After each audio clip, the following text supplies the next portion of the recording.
Hey there and welcome back. If you're getting cozy right now, maybe the lights are low, maybe you've pulled a blanket up around you, maybe there's a cup of something warm nearby. Good. Stay where you are. Because tonight's story is one of those that works best when the world has gone quiet around you, and you can let yourself drift slowly into a house with very thick walls in a country 200 years ago, on a long autumn evening when the candles have just been lit. Tonight we are going to walk through the lives of 6 sisters, 6 women who were born princesses and who were not allowed, by their own family, to live the lives they had been promised. They called the place they grew up in the Nunnery, not because it was religious, you understand, because it was closed, and they called the years that passed inside it the long years. So settle in. There is no hurry tonight. Here is the picture I want you to hold in your mind to begin with. It is the year 1810. Windsor Castle, on a slight rise above the River Thames, 20-odd miles west of London. October. The leaves in the great park have turned. The deer are bedding down for the night under the chestnut trees.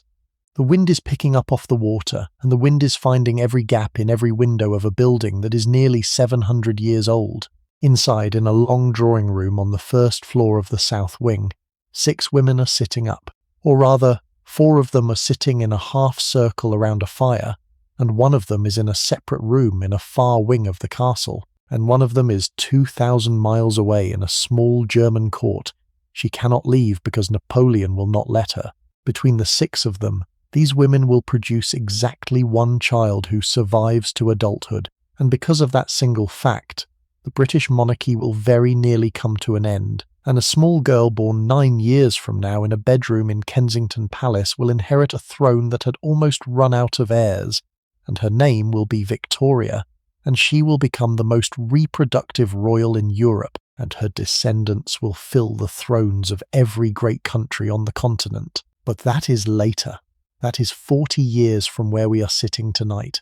Tonight is just 6 sisters, in a beautiful castle, in the middle of the long years. I want to give you their names, because the names matter, and because part of what I find so quietly devastating about this story is how often these women are written about as a unit, as a chorus, as the daughters, when they were each separately an entire person. The eldest is Charlotte, called the Princess Royal, in private letters called Royal, as if it were her actual Christian name. She is 44 years old.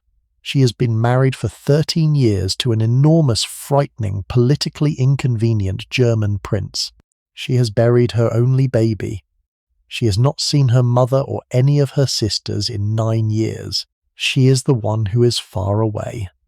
Then there is Augusta, 41, cheerful, musical, the family laugher, in love for most of her adult life with a man she cannot publicly marry. Then Elizabeth, 39, the artist of the family, the one who designs the embroideries the others sew, the one who writes letters in which the unhappiness sits just beneath the beautifully turned sentences, like a stone beneath a still pond. Then Mary, 33, the beauty, the kind one, the one who sits at the bedsides. Then Sophia, 32, fragile, secretive, with a story she will carry to her grave.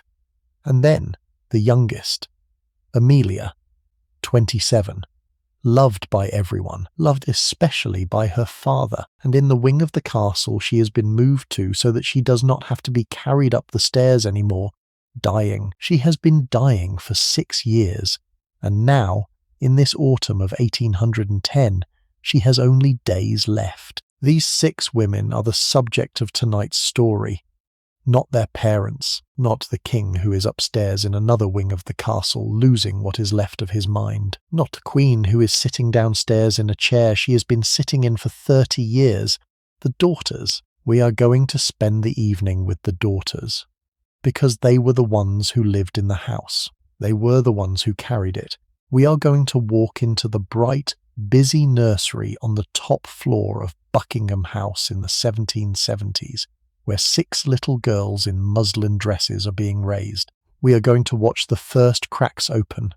We are going to sit in this same castle drawing room in the 1790s with the fire built up and the candles lit and the embroidery frames at every chair, while 6 daughters quietly, year by year, by inches none of them at first names, become the women you can see in this room tonight.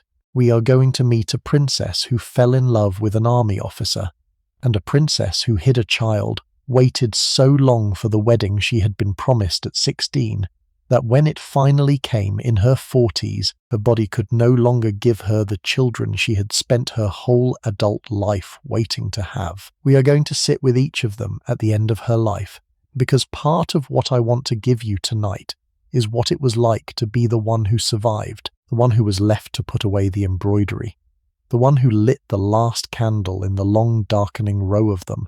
We are going to find out what it cost, the long staying, the long mourning, the slow leaving of one another, year by year, until the last sister was alone, and we are going to arrive, at the end of it all, at a small girl in a pinafore in a shabby suite of rooms at Kensington Palace, to whom one by one 6 aunts came to visit, and looked, and understood, each of them in her own particular way, that this small girl was the answer to the question their own lives had been asking, and not been allowed to answer. As always, I would love to know where in the world you are tonight, and what time it is for you, and what you can hear outside your window, whether you are in a flat in a city or a house in the country, whether it is winter where you are or summer, whether you are here to drift into sleep, or to spend a long evening with 6 sisters in a house that never quite let them go. I am very glad you are with me, and if you have not yet subscribed, I would love it if you did, so that you do not miss the next story. Now, let us go back to that night in 1810. Let us go back to the windows lit yellow along a terrace, and to the 4 sisters in the drawing room, and to what they were waiting for, which was not anything that was going to come. Windsor Castle, on the evening of the 27th of October 1810, is lit. The windows along the north terrace glow yellow against the autumn sky.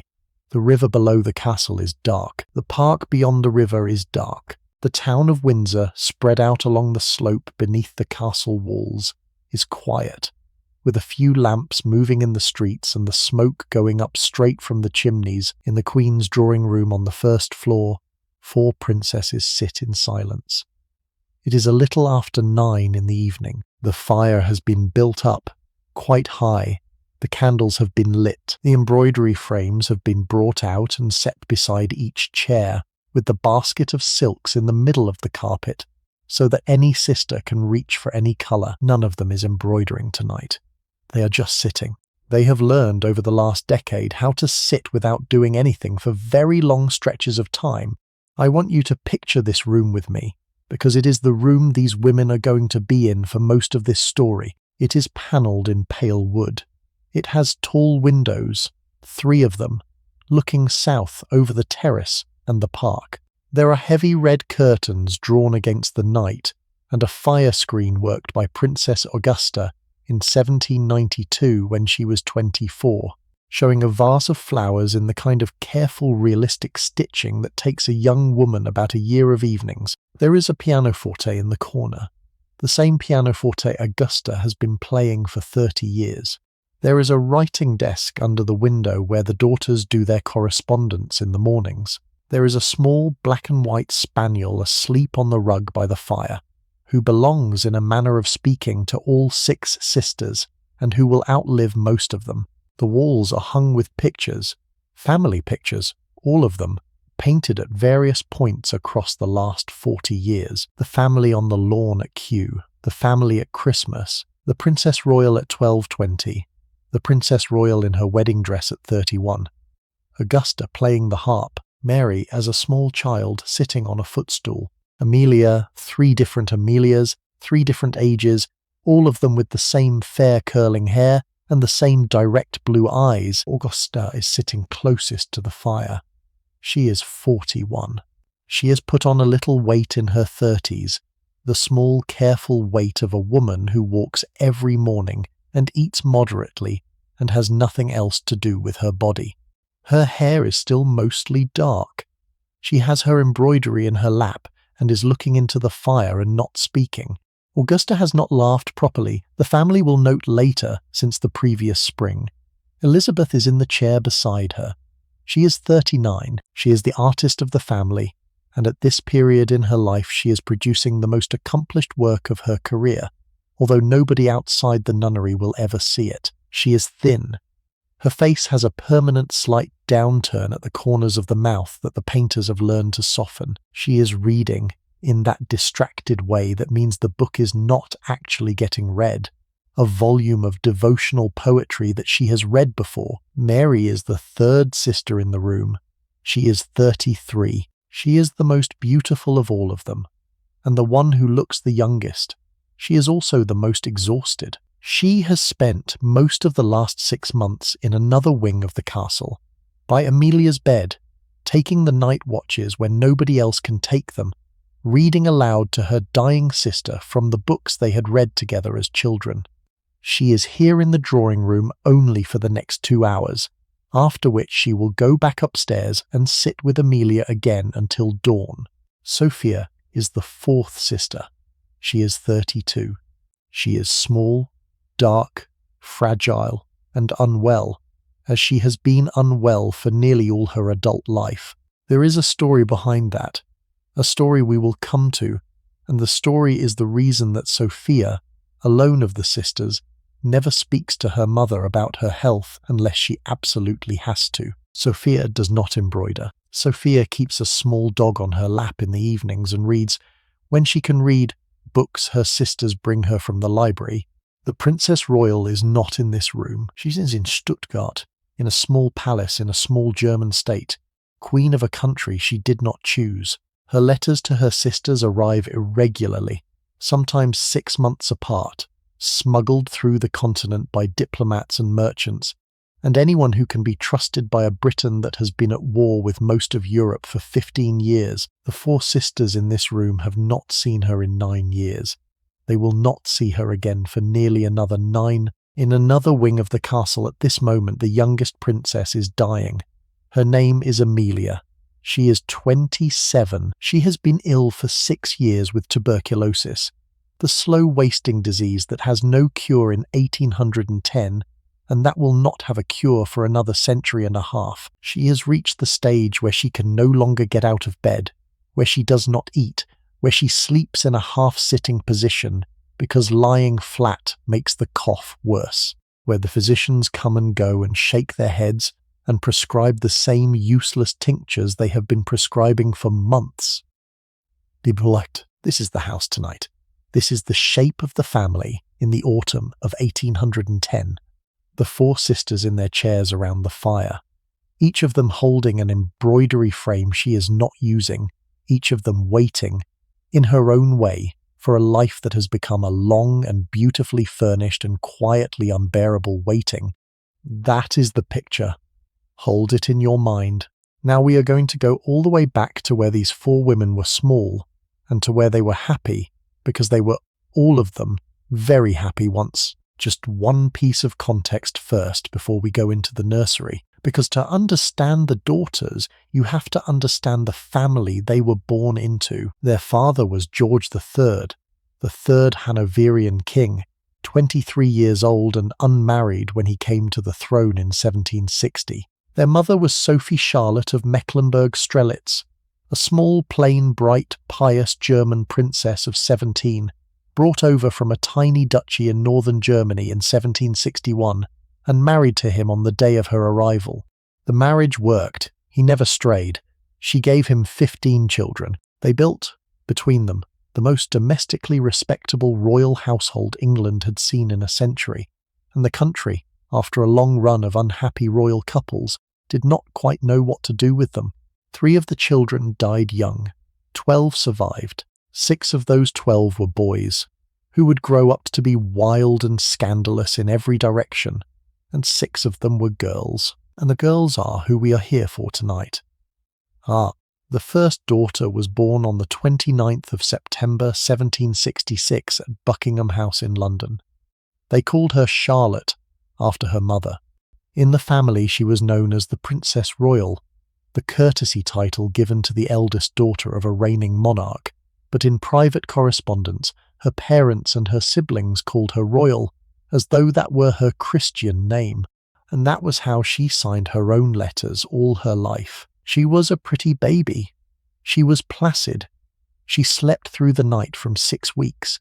She grew into a gentle, stubborn, slightly melancholy child. She was fond of her mother.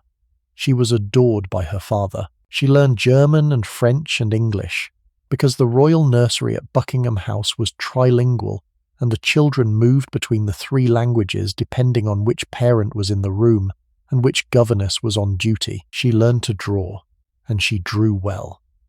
The harpsichord came easily to her.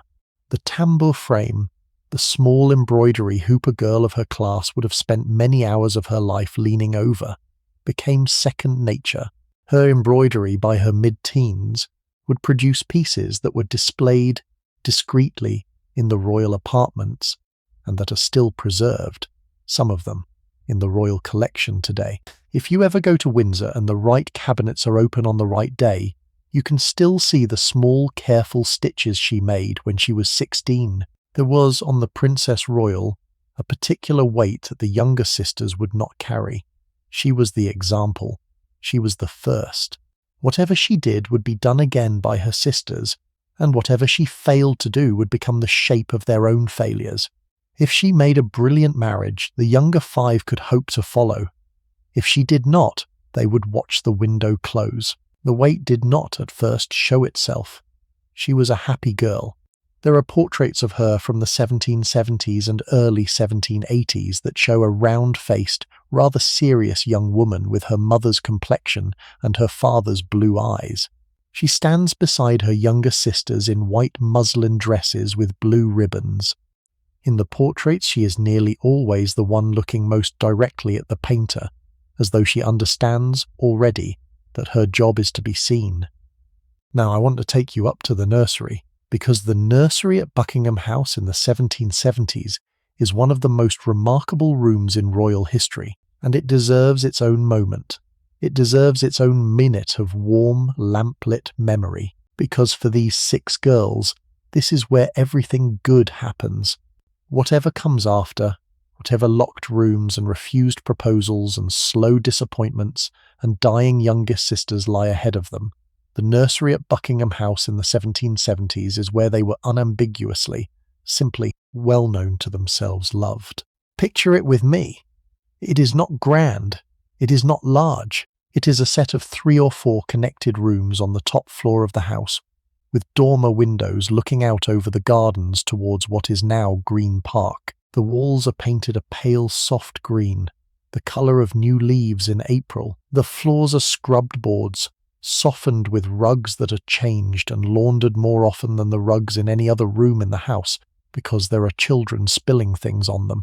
There are fires in every room, kept up by a special set of nursery maids who do nothing else. There are beds, and there are cots, and there are wooden toys made by the carpenters on the royal estates, dolls and wooden horses, and little carriages with wooden wheels that the older brothers have wheeled into walls and chipped the paint off of. There are books in 3 languages, stacked on low shelves where the children can reach them. And there is in the central room a long table where 11, 12, 13, eventually 15 children at various ages sit down to eat together, in the kind of cheerful, loud disorder that any large family will recognize. The arrangements were striking by the standards of the time. The children slept in shared rooms. The older ones helped mind the younger ones. They were dressed plainly, in muslin and wool. They ate plain food, plain mutton, plain bread, plain vegetables from the palace gardens. No French sauces, no rich puddings. They ran barefoot in the grass at Kew in the summer. There is a story, well attested, of the small Princess Royal at 6 years old being found in the royal kitchens with a piece of stolen plum cake in her hand, and an extremely guilty expression on her face, and the head cook bowing solemnly and pretending he had not seen anything at all. And the children were happy. By every account, by every letter from every tutor, and every governess who served in the royal household in the 1770s, this nursery worked. The brothers and the sisters loved each other. The older princes were affectionate with their younger sisters, walking them down to dinner and tying their sashes and intervening for them when the governess was being too strict. The sisters were allies and confidants. And the particular bond that developed between the 6 girls in the years when they were all small and all at home together was a bond that would sustain them through all the unhappier decades to come. Princess Augusta was born on the 8th of November, 1768, at Buckingham House. She was the 2nd daughter and the 6th child. She arrived into a nursery that already contained 4 brothers and 1 sister, and she was, from the beginning, the most good-humoured of the 6 girls. She was cheerful. She was affectionate. She laughed easily. She was, in the way that some children simply are, the one who could be counted on to find the pleasure in whatever was happening. Her sisters leaned on her. Her brothers teased her but loved her. Her mother, who was naturally grave and sometimes severe, visibly relaxed in Augusta's company in a way she did not relax with the more serious Princess Royal or the more reserved Elizabeth. Augusta had musical talent. Of all the sisters, she was the one who could play properly, who learned the pianoforte and later the harp with real skill, who could sight-read a complicated piece and give a performance that was more than merely competent. She played duets with her brothers in the drawing room. She accompanied her sisters when they sang. In a family where music was one of the few permitted forms of display, her musical gift gave her a kind of standing among her siblings that the others, even the Princess Royal, did not quite have. There is a small portrait of her at the harp, painted when she was about 20, which I find one of the most affecting pictures of any of the sisters. She is half smiling. The harp is enormous beside her. She looks like a person who is, for the moment, exactly where she wants to be. Elizabeth was born 2 years later, in May 1770. She was the 3rd daughter, the 7th child, and she was, by contrast with the cheerful Augusta, the most inward of the 6. She was reflective. She was artistic. From childhood, she had an eye for design and colour that the rest of the family noticed and respected, and as she grew older, she developed this into a serious accomplishment. She painted. She drew. The patterns for the embroideries the sisters worked on together were her designs. In later years, the gardens at Frogmore and the interiors of her mother's private rooms were her plans, drawn with a confidence that suggested she should have been an architect or a decorator in any life that had allowed it. There is a quality in her surviving sketches, a precision, a balance, an instinct for proportion that you do not learn at the embroidery frame. It is the eye of someone who would have been very good at any of half a dozen professions in any age in which a princess could have a profession. Elizabeth was also, from her teenage years, unhappy. The unhappiness was not dramatic. It was the quiet, structural unhappiness of a person with an artistic temperament who finds herself confined to a life in which her gifts have no outlet that the culture will recognize. She could design. She could draw. She could imagine elaborate schemes of improvement and decoration that she could never actually build, because princesses did not build anything, and the rooms she inhabited were not, in any real sense, hers to alter. The frustration sat in her letters. It sat in the long periods of what her sisters called low spirits, the weeks when Elizabeth would not come down to dinner and would not speak at the tambour frame in the evenings. Augusta knew how to draw her out. The Princess Royal did not. The mother, who was busy with the younger children, often did not notice. The 3 elder sisters, by the middle 1780s, had become a tight little group. Royal was 20. Augusta was 18. Elizabeth was 16. They walked together in the gardens at Kew in the mornings, 3 young women in muslin dresses with their arms linked, talking about nothing very much. They read together in the long afternoons. They took their music lessons together. They worked on their embroideries together, sharing designs and patterns and the long silent hours of small careful stitching that the life of a royal daughter contains so much of. Mary was born in April 1776. Sophia was born in November 1777. Amelia was born in August 1783. These 3 younger sisters, arriving 5, 6 and 12 years after Elizabeth, formed a second generation within the nursery. They were loved by their older sisters with the particular tenderness that older sisters have for much younger ones. They were also, in practical terms, largely raised by those older sisters, because the parents' attention was already stretched thin across so many children. Mary was the beauty of the family. Even as a very small child, the court observers who recorded such things noted that she was exceptionally pretty, with a clear pink and white complexion, fine bones, and a quiet, grave manner that added dignity to her beauty. She was also, from the beginning, the kindest of the sisters. She was the one who brought soup to the nursery maid who was ill. She was the one who sat with the younger children through nightmares. She was the one who in adulthood would sit with Amelia through the long decline, hour after hour, year after year, without complaint and without public acknowledgement. Mary's particular gift, I think, looking at the whole arc of her life, was a kind of practical kindness that had no use for praise. She did the thing that needed doing. She did it again the next day. She would do it again, in old age, when there was no one left who needed her to do it, just out of long habit. Sophia was smaller, darker, livelier than Mary, and more inward than Augusta. She was clever. She read more than any of her sisters. She wrote poetry that she showed to no one. She was also, from her teens, physically fragile in a way that her sisters were not. She suffered from recurring headaches, stomach pains, and bouts of what the family called nervous collapse, symptoms that the physicians of the day diagnosed variously and treated ineffectually. In her adult life, Sophia would carry a reputation for mystery that none of her sisters quite matched. The root of the mystery, as we shall see, would be something that happened to her in her 20s, that the family decided, by silent consensus, not to speak of. Amelia was the youngest, and she was everyone's favourite. She was born in 1783, nearly 7 years after Sophia, at a time when the household had thought the babies were over. She was a surprise. She was a delight. She had fair curly hair, blue eyes, and an almost preternatural sweetness of temper that everyone who met her in her short life remarked on. Her father adored her with a particular, unguarded love.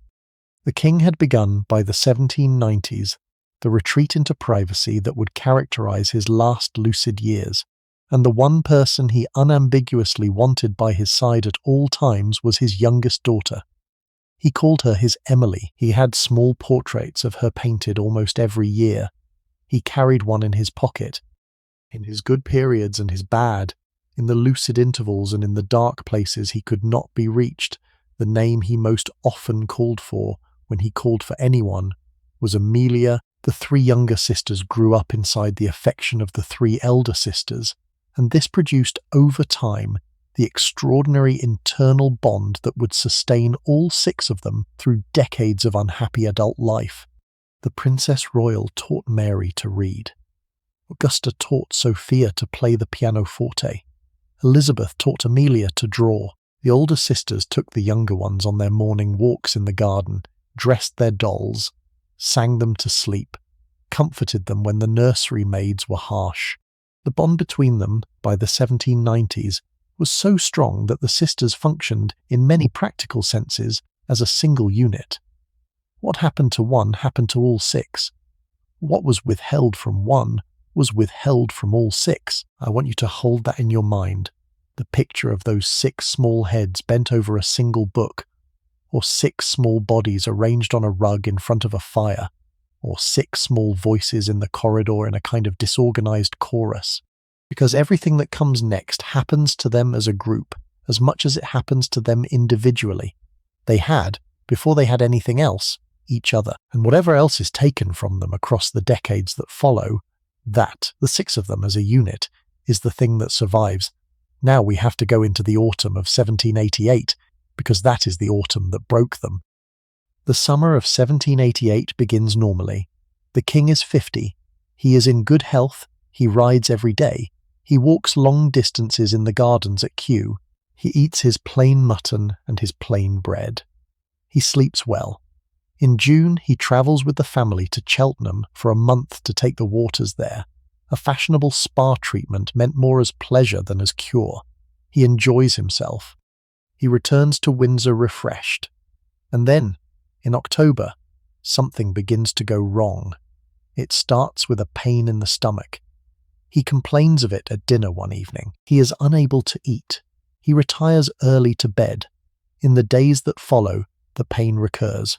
He becomes agitated. He cannot sleep. He begins to talk very fast, to interrupt himself, to follow one subject into another without returning to the first. His speech becomes a torrent. His attendants cannot keep up. By November, he is out of his mind. I want to come at this not from the king's side, and not from the queen's side, but from the daughter's side, because that is whose story we are following. The 6 sisters are at Windsor when the worst of the first attack happens. The Princess Royal is 22, Augusta is 20, Elizabeth is 18, Mary is 12, Sophia is 11, Amelia is 5. Try, just for a second, to imagine what that autumn was like for them. They had grown up, all 6 of them, in a house that worked. The father came up to the nursery in the evenings to read to them. The mother came in the mornings to sit with them. The brothers and sisters were a chaotic, warm crowd of children eating plain food and running on lawns. The household was one of the most domestically functional royal households in Europe. They had been told, in the small ways that children are told these things, that they were lucky. And in the autumn of 1788, in a single month, the father whom they had all loved became a stranger. He shouted in a part of the house they were not allowed into. They could hear him through the walls at night. They saw the doctors hurrying along the corridors with their bags.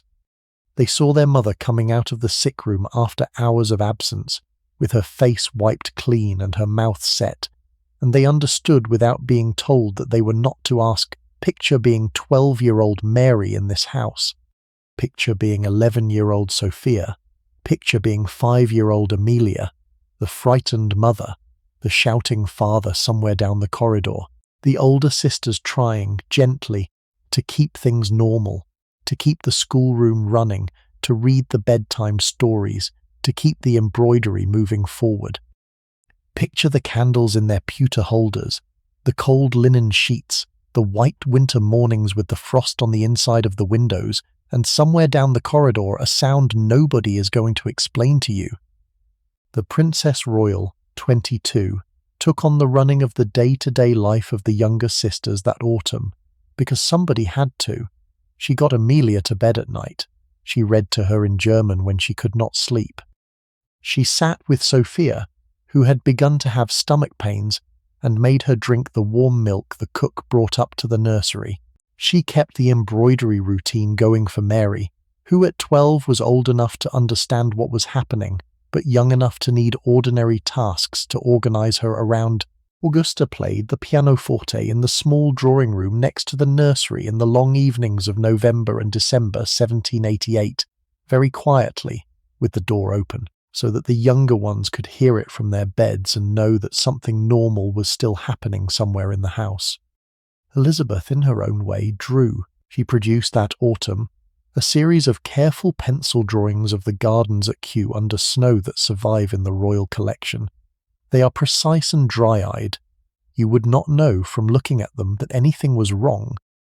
The 6 sisters changed in that autumn, in a way they could not have described at the time, and that they would return to in their letters for the rest of their lives. Their father, whom they had loved, was not their father anymore. Their mother, who had been warm in the way that mothers are warm with small children, had become a woman carrying a burden so heavy that it had begun to press everything else out of her. And the family, the perfectly domestic family they had grown up in, had cracked in a single autumn, in a way that could not be repaired, even when the king, against all expectation, recovered the following spring. He did recover. By March of 1789, he was lucid again. He returned to his duties. The country rejoiced. The family pretended because pretending was what royal families did, but the 6 daughters did not. ever again quite trust the foundations of the house they were standing in. They had felt it move once. They were going to feel it move again. They had been quietly, permanently taught to brace. This is the moment, although nobody understands it at the time, when the nunnery begins.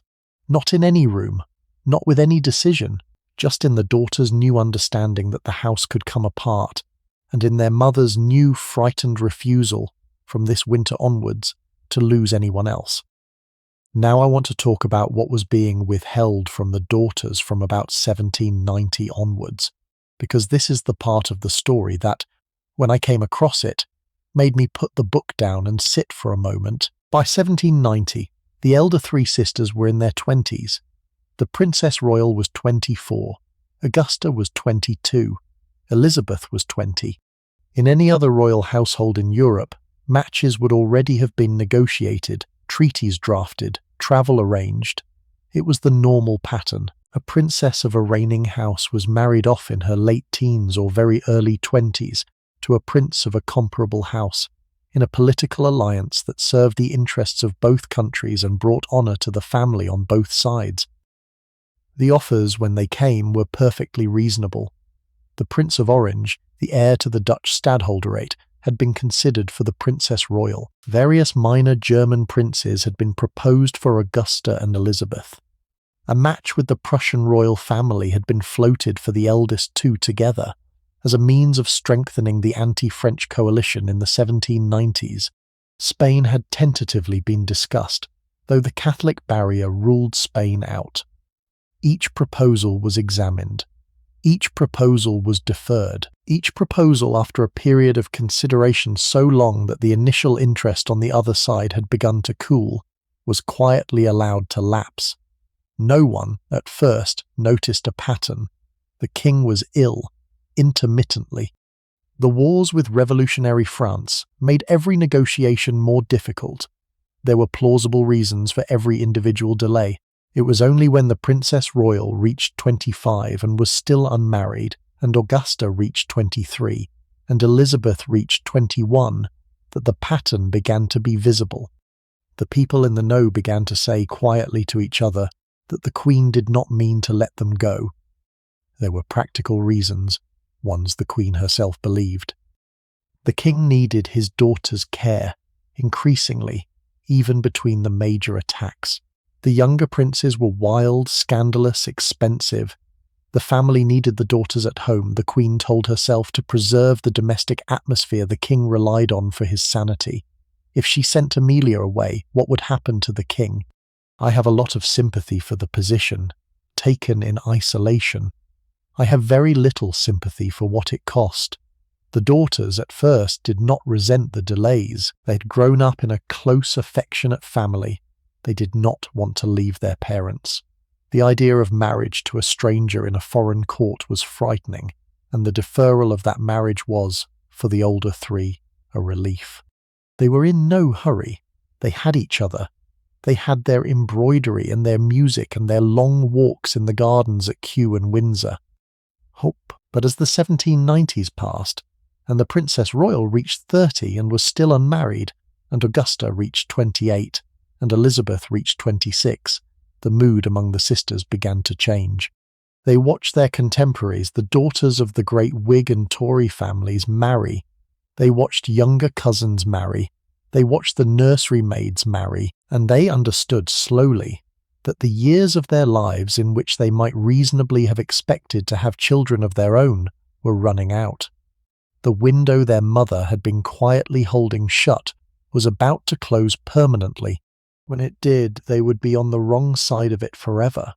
Picture this in the daughters' own minds. Picture being Augusta at 25, looking at her sister Royal at 27, and understanding for the first time that Royal might never marry, and that if Royal never married, no door would be opened for any of them. Picture being Elizabeth at 23, with her drawings and her plans and her quiet artistic ambition, and understanding that all of it was going to happen, if it happened at all, inside the same set of rooms she had been sketching since she was 16. Picture being Mary at 16, watching the older three, and beginning, with a child's delayed clarity, to understand what was about to be true of her own life as well. Their education had not prepared them to push back. That, looking at the whole arc of the story, is the other piece I keep coming back to. They had been taught French, German, embroidery, music, drawing, the Catechism of the Church of England. They had been taught to be charming hostesses and well-married consorts. They had not been taught Latin, mathematics beyond household accounting, history, political theory, the law of marriage settlements, or anything else that would have given them the intellectual tools to argue formally against what was being done to them. They had been raised, in other words, to be exactly the kind of daughters who would not be able to leave on their own initiative, and they had been raised that way by parents who almost certainly believed they were doing what was loving and proper. Which is often how loving people do harm. I want to take you now, for a long, slow moment, into the daily life of Windsor in this period, because it is the daily life that gives you the texture of what was happening to them. The big political reasons, the king's illness, the queen's fear, the war with France, all of those are explanations, but the actual experience of the nunnery, the texture of it, the smell and sound and feel of it, is in the days. And the days, 20,000 of them, repeating with very small variations across 30 years, are the actual subject of this story. Settle in for this part. There is no plot to it. That is the point. Windsor Castle in the 1790s is the family's principal residence. The king prefers it to Buckingham House in London. The family's private apartments are in the south wing, with windows looking out over the Long Walk, the great avenue that stretches 3 miles away from the castle into the park. The daily routine for the sisters is rigid. They rise at 7. They are dressed by their maids in morning gowns of white muslin. They breakfast at 8, with their mother, in a small panelled room on the first floor. Breakfast is tea, bread and butter, and a boiled egg. Between 9 and 11, they walk on the terrace. Between 11 and 1, they attend to their private occupations, which is to say their letters, their embroidery, their music practice, and their reading. At 1, they join their mother for the formal drawing room hour, at which any visitors may be received. From 2 to 3, they dine. From 3 to 5, they walk again, or drive out in the carriage if the weather is bad. From 5 to 7, they change for dinner. Dinner is at 7. The evening from 8 onwards is spent in the Queen's drawing room with embroidery and music and reading aloud until bedtime at 11. This routine, almost unchanged from 1790 to 1810, is the shape of their days. 20 years of it. Every day. The same walks, the same meals, the same drawing room in the same chairs with the same embroidery frames. Read that paragraph again, slowly. 20 years. Every day. The same walks. Imagine your own life arranged in this way. Imagine knowing, at 25, that the shape of your day at 55 will be the shape of the day you are living right now. The sisters know the Long Walk so intimately that they can say, from the position of a cloud over a particular tree, what time it is within 5 minutes. They know the castle corridors the way a person knows her own hands. They know every painting, every chair, every footman, every gardener, every tree in the park, with a depth of familiarity that would be soothing in any other context. In the context of their unchanging lives, it becomes, slowly, suffocating. And yet, and this is the thing that I find most poignant about their letters from this period, they did not, on the whole, complain, not in any direct way. The complaints come out sideways, a wry phrase, a small dark joke, a description of a particularly long winter afternoon that goes on for half a page before it occurs to you that nothing has happened in the description, that the writer is recording, with great precision, a slow nothing. The visitors are few. The king does not like strangers. The family dines alone except on court days when the great officers of the household are present, and on birthdays when the whole family gathers. The princes, when they are at Windsor, enliven the dinners and the evenings. But the princes are often away. leading their own dissolute lives in London or Brighton or the regimental messes of the army. And when the princes are away, the sisters are left with their parents and with each other and with the embroidery. There are small pleasures, a new dress, a new piece of music, a concert held in the castle by visiting musicians, a performance by a travelling troupe from London brought up specially to amuse the family, a ride in the park on a particularly fine horse, the arrival of a letter from a cousin in Germany. These things are recorded in the sisters' letters with the emphasis that a woman in a closed life gives to the small events that differentiate one week from the next. And there is the garden. Frogmore, the little house in the grounds of Windsor, becomes in the 1790s a project that the sisters throw themselves into. It is given to the daughters as their own private retreat. They decorate it. They furnish it. They plant its gardens. Elizabeth, who has the artistic gift, designs the interiors. The Princess Royal embroiders the hangings. Augusta chooses the music room. Mary arranges the flowers. Sophia, when she is well enough, arranges the books. It is the one project in their early adult lives that is entirely their own, and they love it with the fierce, disproportionate love that any closed person gives to the one small thing she is allowed to shape. You can still go to Frogmore today. The little house sits in its own gardens, restored and preserved, and you can stand in the rooms Elizabeth designed, and the music room Augusta chose. And the small things they put on the walls and the small careful colours they chose for the upholstery are still there, faintly, beneath the later restorations. Three sisters in their 20s making a doll's house out of the one corner of the world they had been allowed to keep.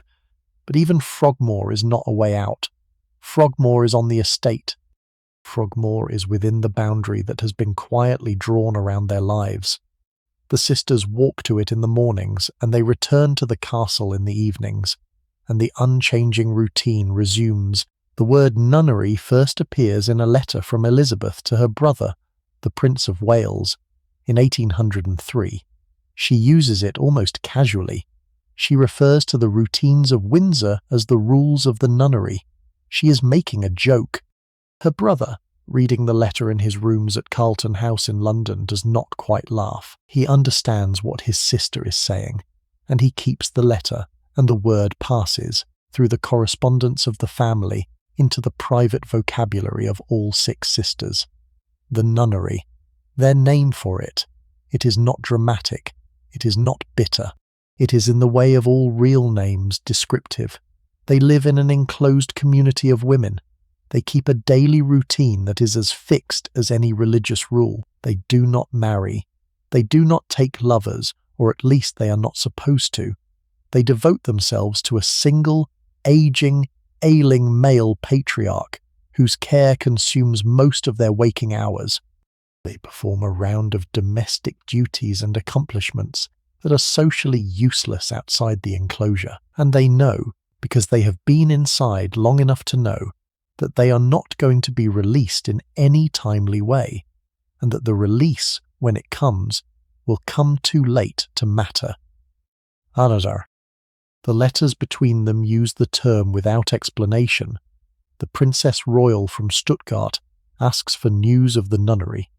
Augusta writes to her Württemberg sister about a small piece of drama in the nunnery this week. Elizabeth, who coined the term, returns to it most often. She refers to the nunnery's new embroidery project. She refers to the nunnery supper menu. She refers once, in a dark letter to Augusta, that the sisters passed around privately, to the possibility of perpetual vows in the nunnery, by which she meant the possibility that none of them would ever be released at all. The sisters develop in this period a kind of wry humour about their condition that would be familiar to any group of women living in close quarters under a shared constraint. They make jokes about the routines. The humour is not cruel. It is survival. It is the humour that any closed community develops to make the enclosure bearable, the humour that nuns themselves, in actual convents, have developed across the centuries. I want to give you the sensory texture of these years because the sisters wrote about it in detail, And because part of what is so peculiar about a life like this is that the small things, in the absence of any large things, become enormous.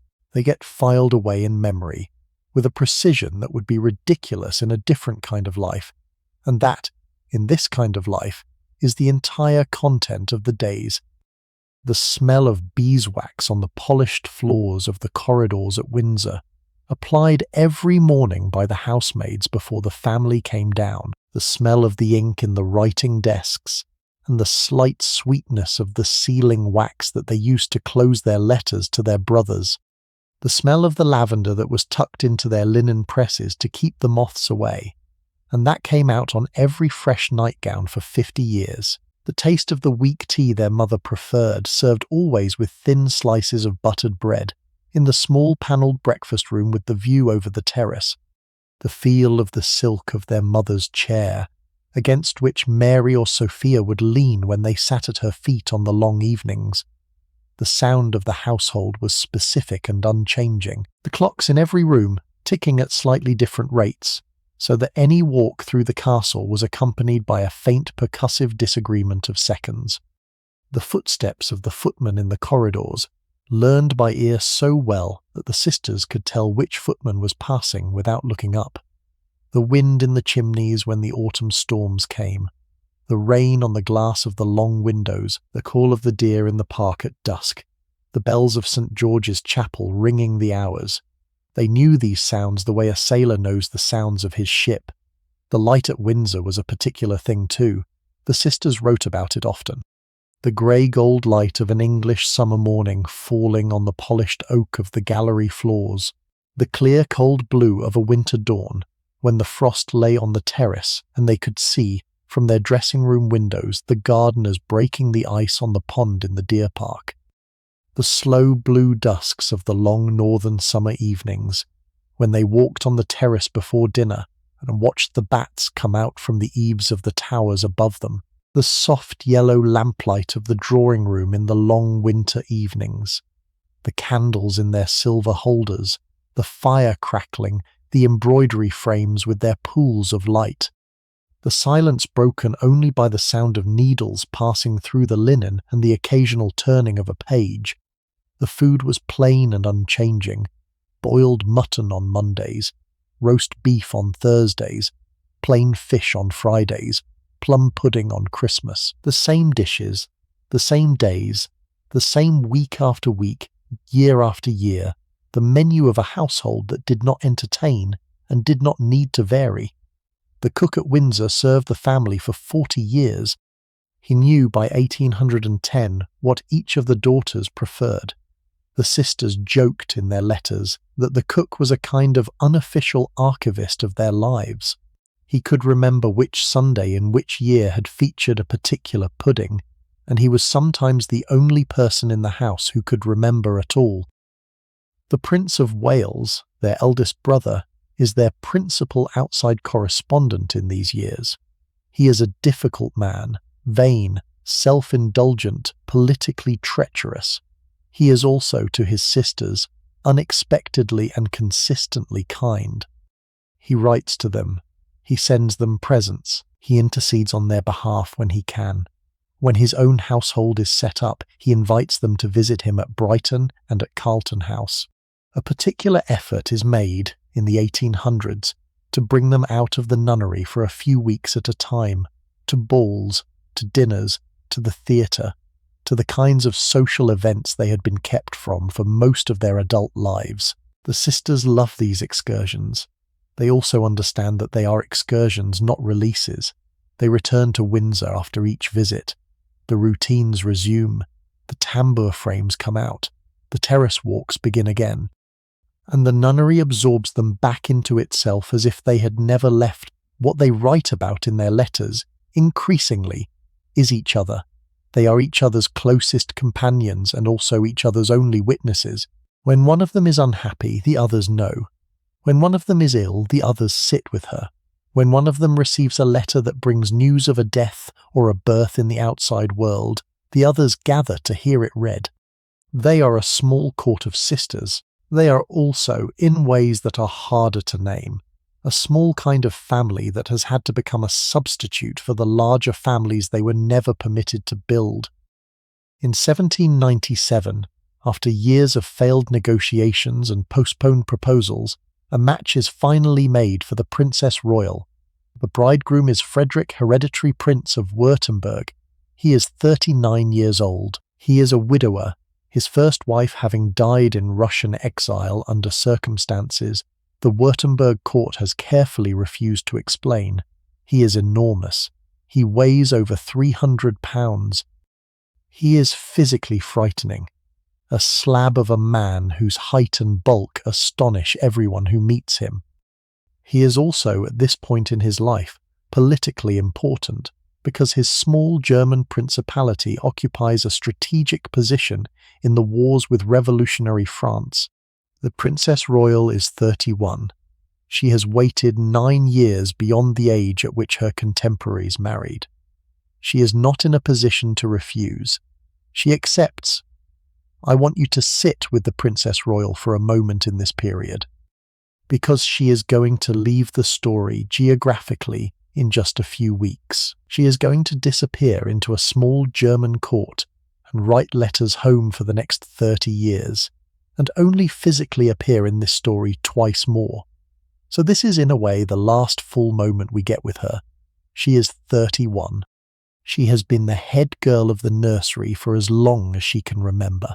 She has helped raise 5 younger sisters, 3 of whom are still teenagers, and she is about to leave them. She has been told all her life that her marriage will be a great political event, and she has been kept at home year after year while the great political event was deferred and deferred again, and now it is finally happening, and the man she is going to marry is 40 pounds a year overweight and politically embarrassing, and has a previous wife who died under suspicious circumstances in Russia. She is going to a country whose language she speaks, but whose people she has never met.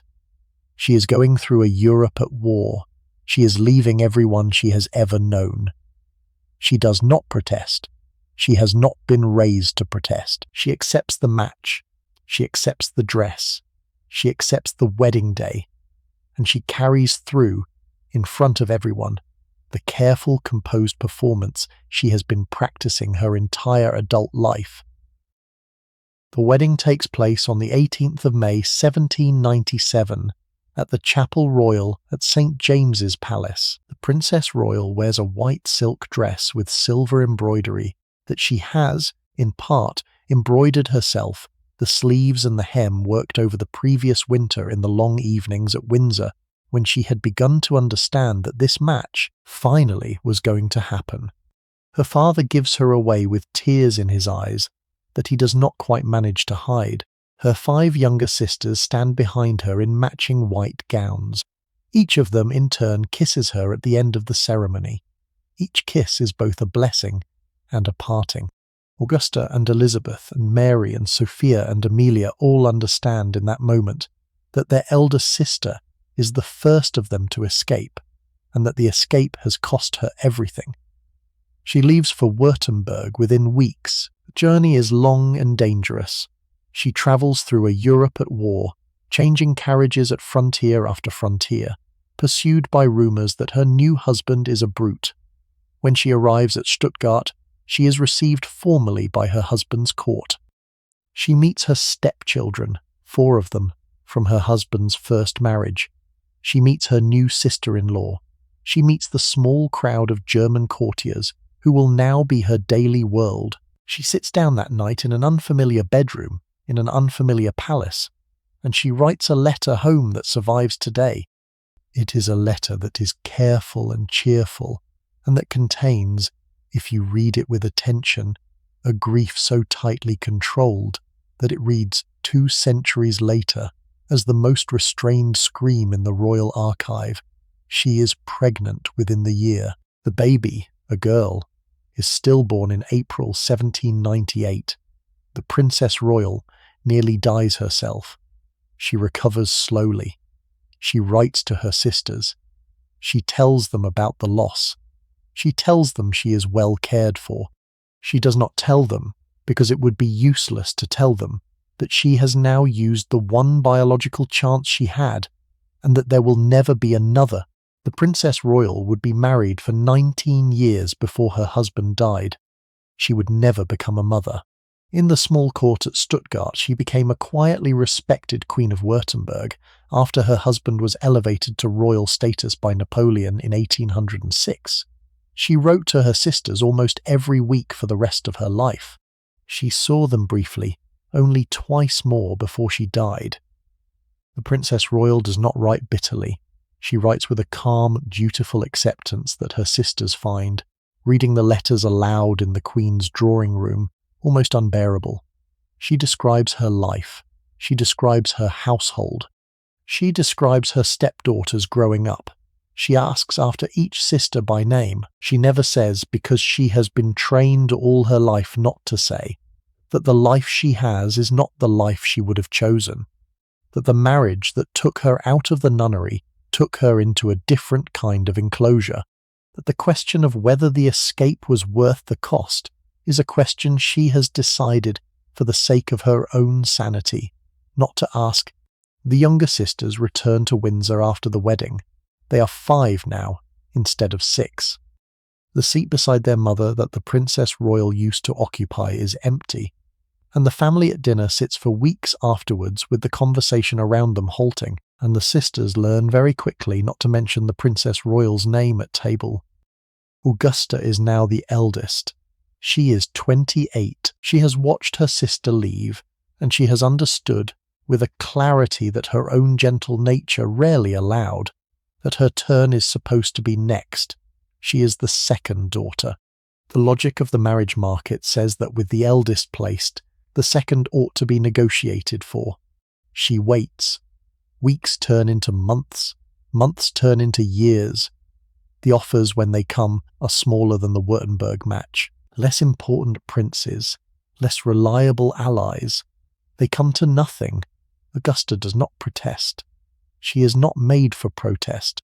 Her temperament, cheerful and accommodating, does not allow her to confront her mother directly, and the one sister who might have helped her confront the Princess Royal is in Germany. She keeps writing letters. She keeps playing the pianoforte. She keeps walking on the terrace. She also, in this period, falls in love. The man is Sir Brent Spencer, a general in the King's army, a soldier who served with distinction in the campaigns of the 1790s and who, by the early 1800s, had become an equerry in the royal household. He was not of royal rank. He was, by the strict rules that governed royal marriages under the Royal Marriages Act of 1772, entirely ineligible, and yet Augusta loved him. The correspondence, fragmentary but unmistakable, makes it clear. They exchanged letters. They exchanged small gifts.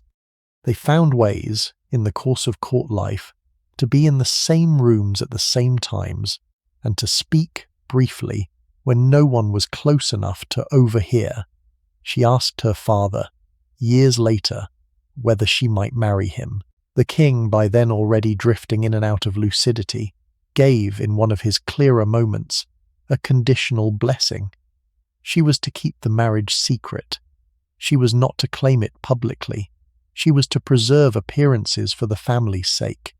Whether a secret marriage ever actually took place, or whether Augusta and Spencer lived their lives as if one had, is something the evidence cannot quite settle. What is certain is that she loved him, that he loved her, and that the relationship sustained her quietly for the rest of both their lives. I find this, of all the love stories in this family, the one I think about most. Not because it is the most dramatic, not because it ended well or badly, but because it is so quiet, because Augusta, the cheerful one, the musical one, the one her sisters all leaned on, found a private corner of her life that nobody could quite take away from her, and she lived in that corner for 50 years, and the rest of the world was given the show of a placid, unmarried elder sister, sitting in the drawing room with an embroidery in her lap. The cost of that, the patience of it, the long act of it, is something I keep coming back to. Picture Augusta in a particular moment. It is, say, 1804. She is 36. She is at one of the rare court dinners where Spencer is also present in his role as equerry. She is sitting at the long dinner table, with the candles burning down and the soup being cleared, and he is standing against the wall behind the king's chair, in his uniform, and they are not allowed to look at each other for more than a second at a time, and they have learned over years of practice exactly how long that second can be without being noticed. She does not eat much. She drinks one small glass of wine. She makes pleasant conversation with the elderly nobleman on her left. And when the dinner is over and the men withdraw with the king to the smoking room, she follows the queen and the other ladies into the drawing room without once turning her head, because turning her head would give it away. This, year after year, is her life, the discipline of it, the composure, the long practice of pretending in front of every member of the household that the man she has been writing to all week is just another general she nods to occasionally in the corridor. Whatever Augusta did or did not actually do with Brent Spencer in her life, the steady kept-back loving of him is one of the most patient pieces of work any of these sisters did. Elizabeth, the third sister, watched the Princess Royal leave and reacted differently. She became more inward. She turned to her art. She designed an elaborate scheme of decoration for her apartments at Frogmore. She painted. She drew. She produced, in the years after 1797, her most accomplished work. But the unhappiness that had always sat beneath her surface grew deeper. She wrote to her aunt in Germany, in an 1803 letter, that she felt as though she had been buried alive, and that if a release did not come soon, she did not know what she would do. The aunt, who knew the family, kept the letter and said nothing. Buried alive. Sit with that phrase for a moment. It is not the language of a person being mildly dramatic. It is the language of a person who has measured, in her own internal life, the difference between her abilities and her permitted scope, and who has discovered that the difference is so large it has begun to feel like death. Elizabeth's drawings from this period which survive are not the drawings of an unhappy woman. They are precise, controlled, formally accomplished. The unhappiness is not in the drawings. The unhappiness is in the gap between making the drawing and being allowed to do anything with it after it is made. Mary, Sophia, and Amelia were still, in the early 1800s, young enough to hope. Mary was 21 in 1797 when her eldest sister married. Sophia was 20. Amelia was 14. They watched Augusta's slow disappointment. They watched Elizabeth's withdrawal, and they waited to see whether any of the proposed matches for the middle sisters would succeed. None did. Year after year the negotiations came and went. The princes of Germany grew older or changed their minds. The princes of other Protestant courts found other wives, and the younger three sisters, who had all been pretty in the 1790s, began to move through their 20s into the category of women whose beauty was fading without ever having been used. The king's illness returns in 1801. It is shorter than the first attack. He recovers by the spring, but it returns again in 1804, and this time the recovery is less complete. He is weaker. He is more easily tired. His speech, which had always been pressured when he was well, becomes sometimes slurred, sometimes rambling. The family begins to understand that what they had once hoped was a single terrible episode, long past, has become a pattern that may in the end define the rest of his life. The sisters are drawn deeper into the care of their father. They take turns sitting with him in his private apartments. They read aloud to him in the long afternoons. They hold his hand when he weeps in the intervals between the worst of the attacks. They sing to him, in soft voices, the old German hymns that they had been sung to themselves in the nursery. The sound of their singing, according to the pages who attended him, was the one thing that could calm him when the agitation was at its worst. There is something almost unbearably tender about that detail. The grown daughters in their 30s, sitting by their father's bed, singing the songs he had heard them sung to when they were small, because the songs are the only thing that reaches him now. This caring role is, in its way, a genuine vocation, and the sisters rise to it. They are patient. They are tender. They become expert in the management of a sick and sometimes violent patient. They become between them an unpaid, invisible nursing staff for a king whose own physicians have failed him. The work changes them. They are no longer young women waiting for marriage and children. They are mid-30s, unmarried, nursing a father who is often not present to them, even when he is in the room. The skills they are developing are the skills of a nurse. The life they are living is the life of an adult daughter in a sick father's household. And the emotional intimacy that develops between the father and the daughters in these years of his decline is a complicated, deeply private, essentially tragic substitute for the lives they had been prepared for and denied.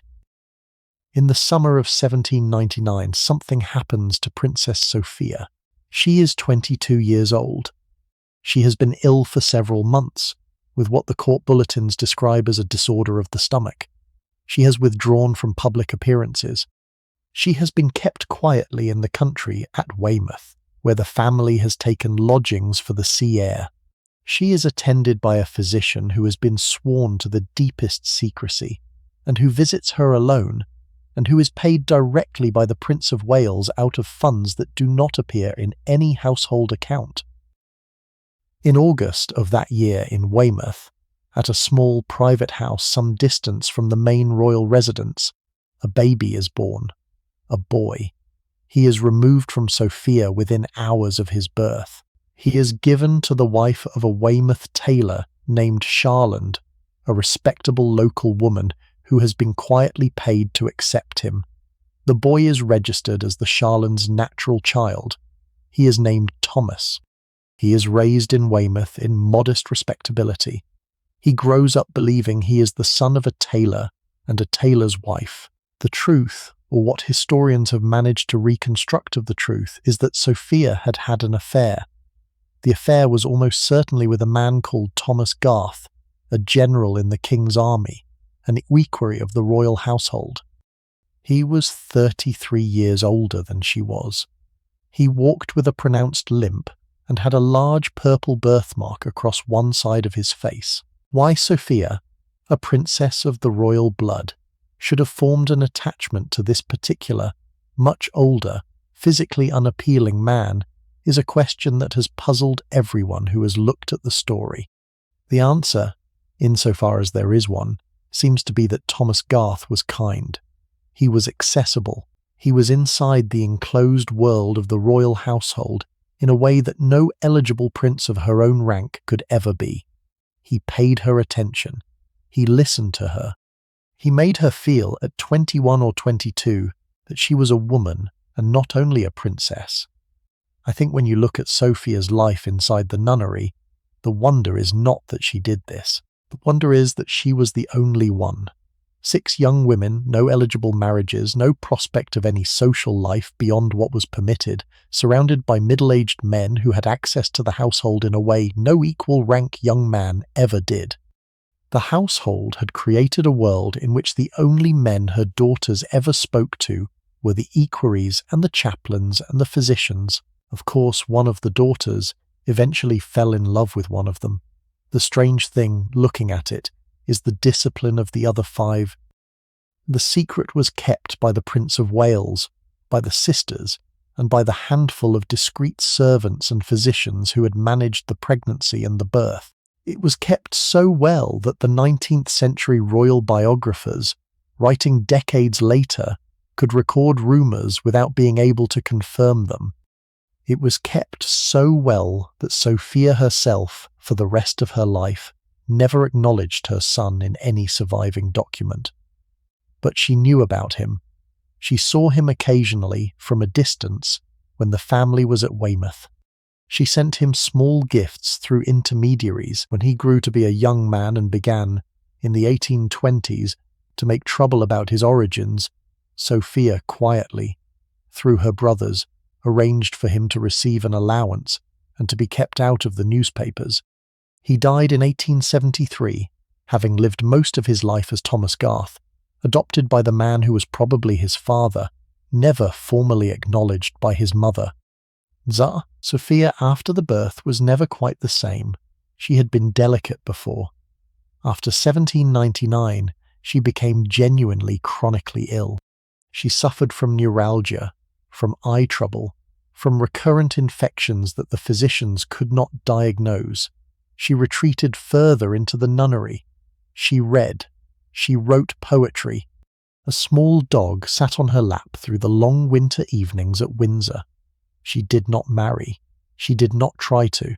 She lived for the next 50 years as the saddest of the sisters.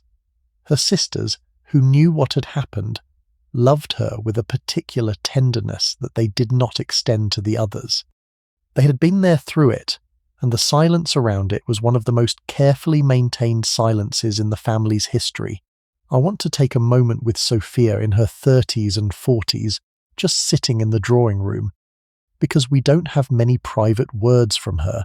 We have the poetry, which she did not show anyone, and which therefore did not survive. We have her letters to her sisters, which are warm and witty, and contain almost no reference to the thing that had happened. And we have, mostly, her presence in other people's letters. Sophia in the chair by the window. Sophia not coming down to dinner because of a headache. Sophia knitting a small thing for one of the brother's acknowledged children. Sophia, in 1812, walking out into the kitchen garden by herself because she wanted, she said, to look at the apple trees, and being missed for an hour, and being found sitting on a bench under one of the trees, completely composed looking at the bark. I think Sophia is the one of these sisters whose interior life I most wish I could know, and the one whose interior life I am most certain we will never know. She kept it where she had to keep it. The cost of keeping it is one of the things that walked with her into the kitchen garden in 1812 and out into the rest of her life. I have to take you gently into the story of Princess Amelia now, because we have come back to where we began. We have come back to that wing of Windsor Castle in 1810, where the youngest princess is dying. This is the part of the story I have found hardest to tell, not because it is the most dramatic, but because Amelia herself was so completely loved and so completely unfortunate, and the small, carefully recorded details of her last years are the kind of thing that, if you are a person who feels these things, you carry with you afterwards. So, take a breath with me, and we will go in. Amelia was 15 when she first met Charles Fitzroy.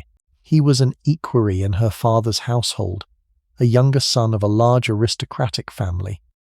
A handsome, serious, quiet man in his middle 30s, with dark hair and dark eyes and the kind of military bearing that came from years of actual service in the army. He was not a prince, but he was in the house every day and gardens every day. He was, like most of the men who served the king closely in this period, someone the daughters of the household saw and spoke to more than any other unmarried man in their lives. Amelia fell in love with him over a period of years. It was not sudden. She was a thoughtful, serious girl, not given to dramatic infatuations. She watched him. She spoke to him when she could. She began in her late teens to seek out his company at the family breakfasts and the Windsor concerts and the long country drives that the king enjoyed. Fitzroy, who was older and more careful, understood what was happening long before she articulated it to herself. He did not discourage her. He was caught, as any decent man in his position would have been caught, between his genuine affection for a young woman he had known since she was a child and his keen understanding that any overt response from him could destroy them both. By the time Amelia was 20, the attachment was mutual and understood between them. By the time she was 22, they had exchanged letters, small portraits of each other, a ring that she wore on a chain beneath her dress.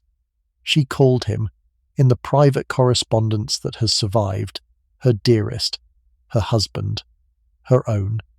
In her own mind, she considered herself married to him, whether the marriage was in any formal sense solemnized, Whether they ever actually stood before a clergyman and exchanged vows in some private ceremony is one of the questions the evidence does not settle. The letters are affectionate enough to suggest that in her heart the bond was complete, and cautious enough to suggest that in law it was not. The family knew, or rather, the sisters knew, because the sisters always knew. The mother suspected Prince of Wales, who was informed by Amelia herself when she became desperate enough to confide in someone who might help her, knew and did not know how to help. The king, when he was lucid, was told about Fitzroy in some dim way, and the king, who loved his daughter, did not forbid her. He did not sanction the marriage either. He did what dying fathers often do with their daughters' loves. He looked away and hoped the problem would resolve itself. It did not resolve itself. Amelia grew more attached. Fitzroy grew more careful. And underneath all of this, something worse was happening. Something that had begun in Amelia's body without anyone noticing at first, and that would, by the mid-1800s, make the question of marriage irrelevant. She had begun to cough. The cough was dismissed at first. Princesses coughed. Weather changed. Bronchitis came and went. But by 1805, when Amelia was 22, the cough had become persistent. She was losing weight. She had fevers in the evenings. She tired quickly. She asked to be allowed to travel to the south coast for the sea air, and the sea air did not help. She asked to be allowed to travel to the spa towns, and the spa towns did not help. The physicians who examined her, quietly, one after another, used the word that could not be said in her presence: consumption, tuberculosis. The slow wasting disease that had no cure in 1805, and that would take her, they estimated, within 5 years, unless a miracle intervened. No miracle intervened. The disease took exactly the course the physicians had predicted, and Amelia, with Fitzroy's letters hidden in her writing desk and Fitzroy's ring on a chain around her neck, began, in her early 20s, the slow business of dying. The illness proceeded in the long, cruel rhythm that tuberculosis always has. There were good months. There were bad months. There were springs when she seemed to rally, when she put on a little weight. She was able to ride out in the carriage and to appear at family dinners, and her sisters allowed themselves, briefly, to believe that she might recover after all. And then there were autumns when the cough came back, when the fevers returned, when she could not rise before noon, when the physicians were called again and the regimes changed again, and nothing they did made any difference. She was moved from place to place in the hope that climate would help. In 1805 she was sent to Weymouth. In 1807 she was sent to Worthing. In 1808 she spent the summer in the Isle of Wight. None of the moves helped. The disease progressed at its own slow, steady pace, regardless of the sea air or the inland air or the waters of the various spas. The sisters travelled with her in rotation, so that she was never alone. Mary, who was closest to her in temperament, was with her most often. Augusta came when she could. Sophia, who was herself often ill, came when her own strength allowed. I want you to picture what these days were actually like for the sisters who were with her. Picture Mary in a rented house at Worthing in the summer of 1807. Mary is 31. She has spent her own 20s caring by turns for her father, her younger sisters, the household. She is now caring for Amelia. The room they are sharing is on the ground floor, with the window kept open onto the garden because Amelia feels the heat. The smell in the room is the particular sweet, stale smell that very ill bodies have. Mary sits in a wooden chair beside the bed. She reads aloud. Her voice gets tired. She rests. She reads again. When Amelia coughs, Mary holds the basin. When Amelia wants the letter from Fitzroy that came that morning, Mary fetches it from the writing desk and gives it to her. And then, when Amelia has finished reading it, takes it away again and puts it back. When Amelia falls asleep, Mary does not move, in case waking her will start the cough again. Mary has been doing this on and off for 2 years. She will be doing it for 3 more. This is one of the most striking things about the sisters and how they took care of each other. They were, all of them, between them, doing the work of nurses and companions and friends, and in Mary's case in particular, what we would now call hospice carers. They had been raised to embroider, and in their 30s, the actual work of their days had become this: sitting with each other through illness, holding the basin, reading the letter, putting the letter back, doing it again the next day. The sisters kept up appearances in a way that, reading their letters 200 years later, is almost harder to bear than the fact of the illness itself. They wrote cheerful accounts of the days. They described the views from Amelia's window. They reported on the dresses she had managed to wear to dinner, on the books she had read, on the small improvements in her appetite.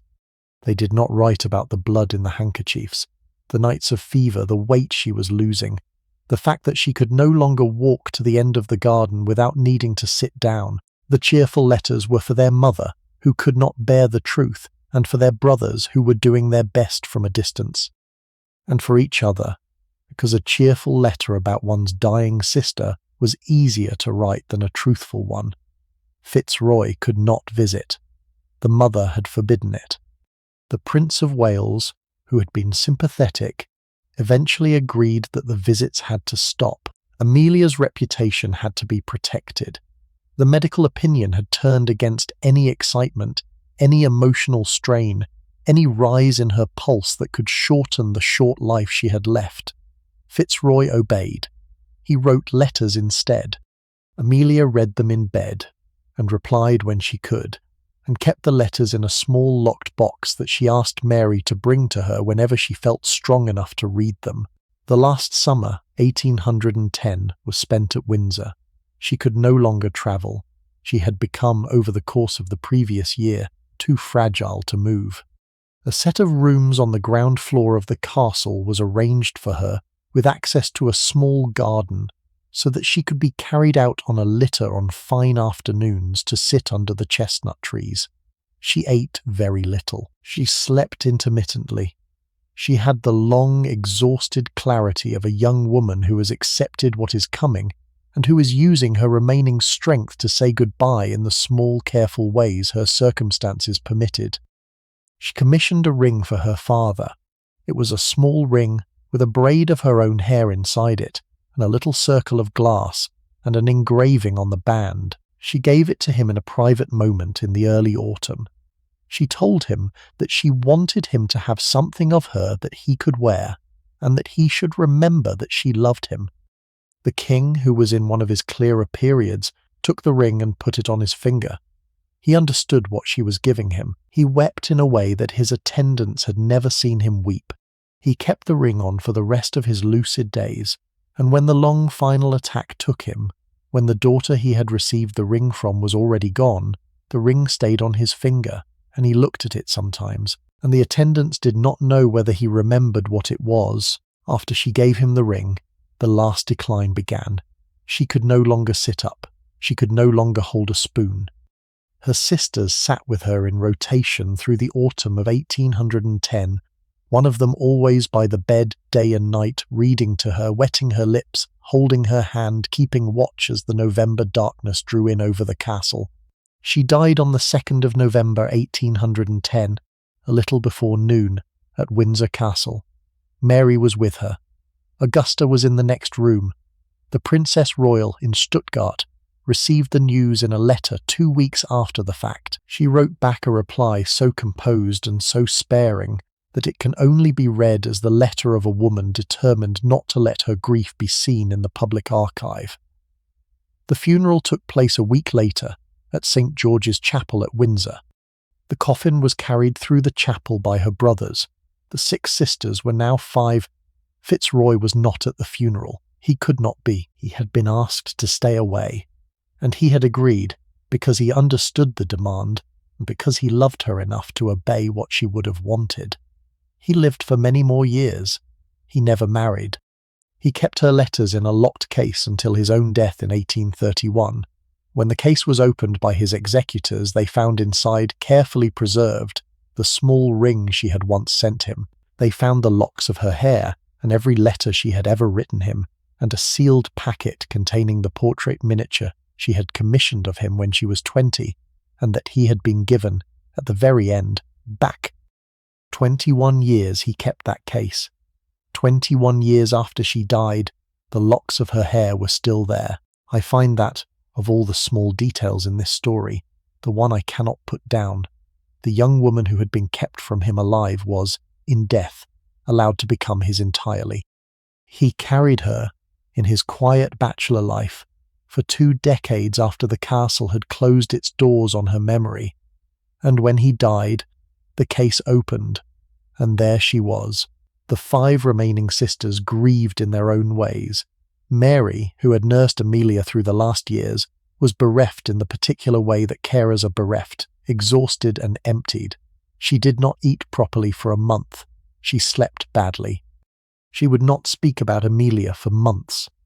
When her sisters asked her gently how she was, she said only that she was managing. Mary's grief, I think, was the heaviest of any of theirs, because she had been the closest to the dying and had carried the most of it.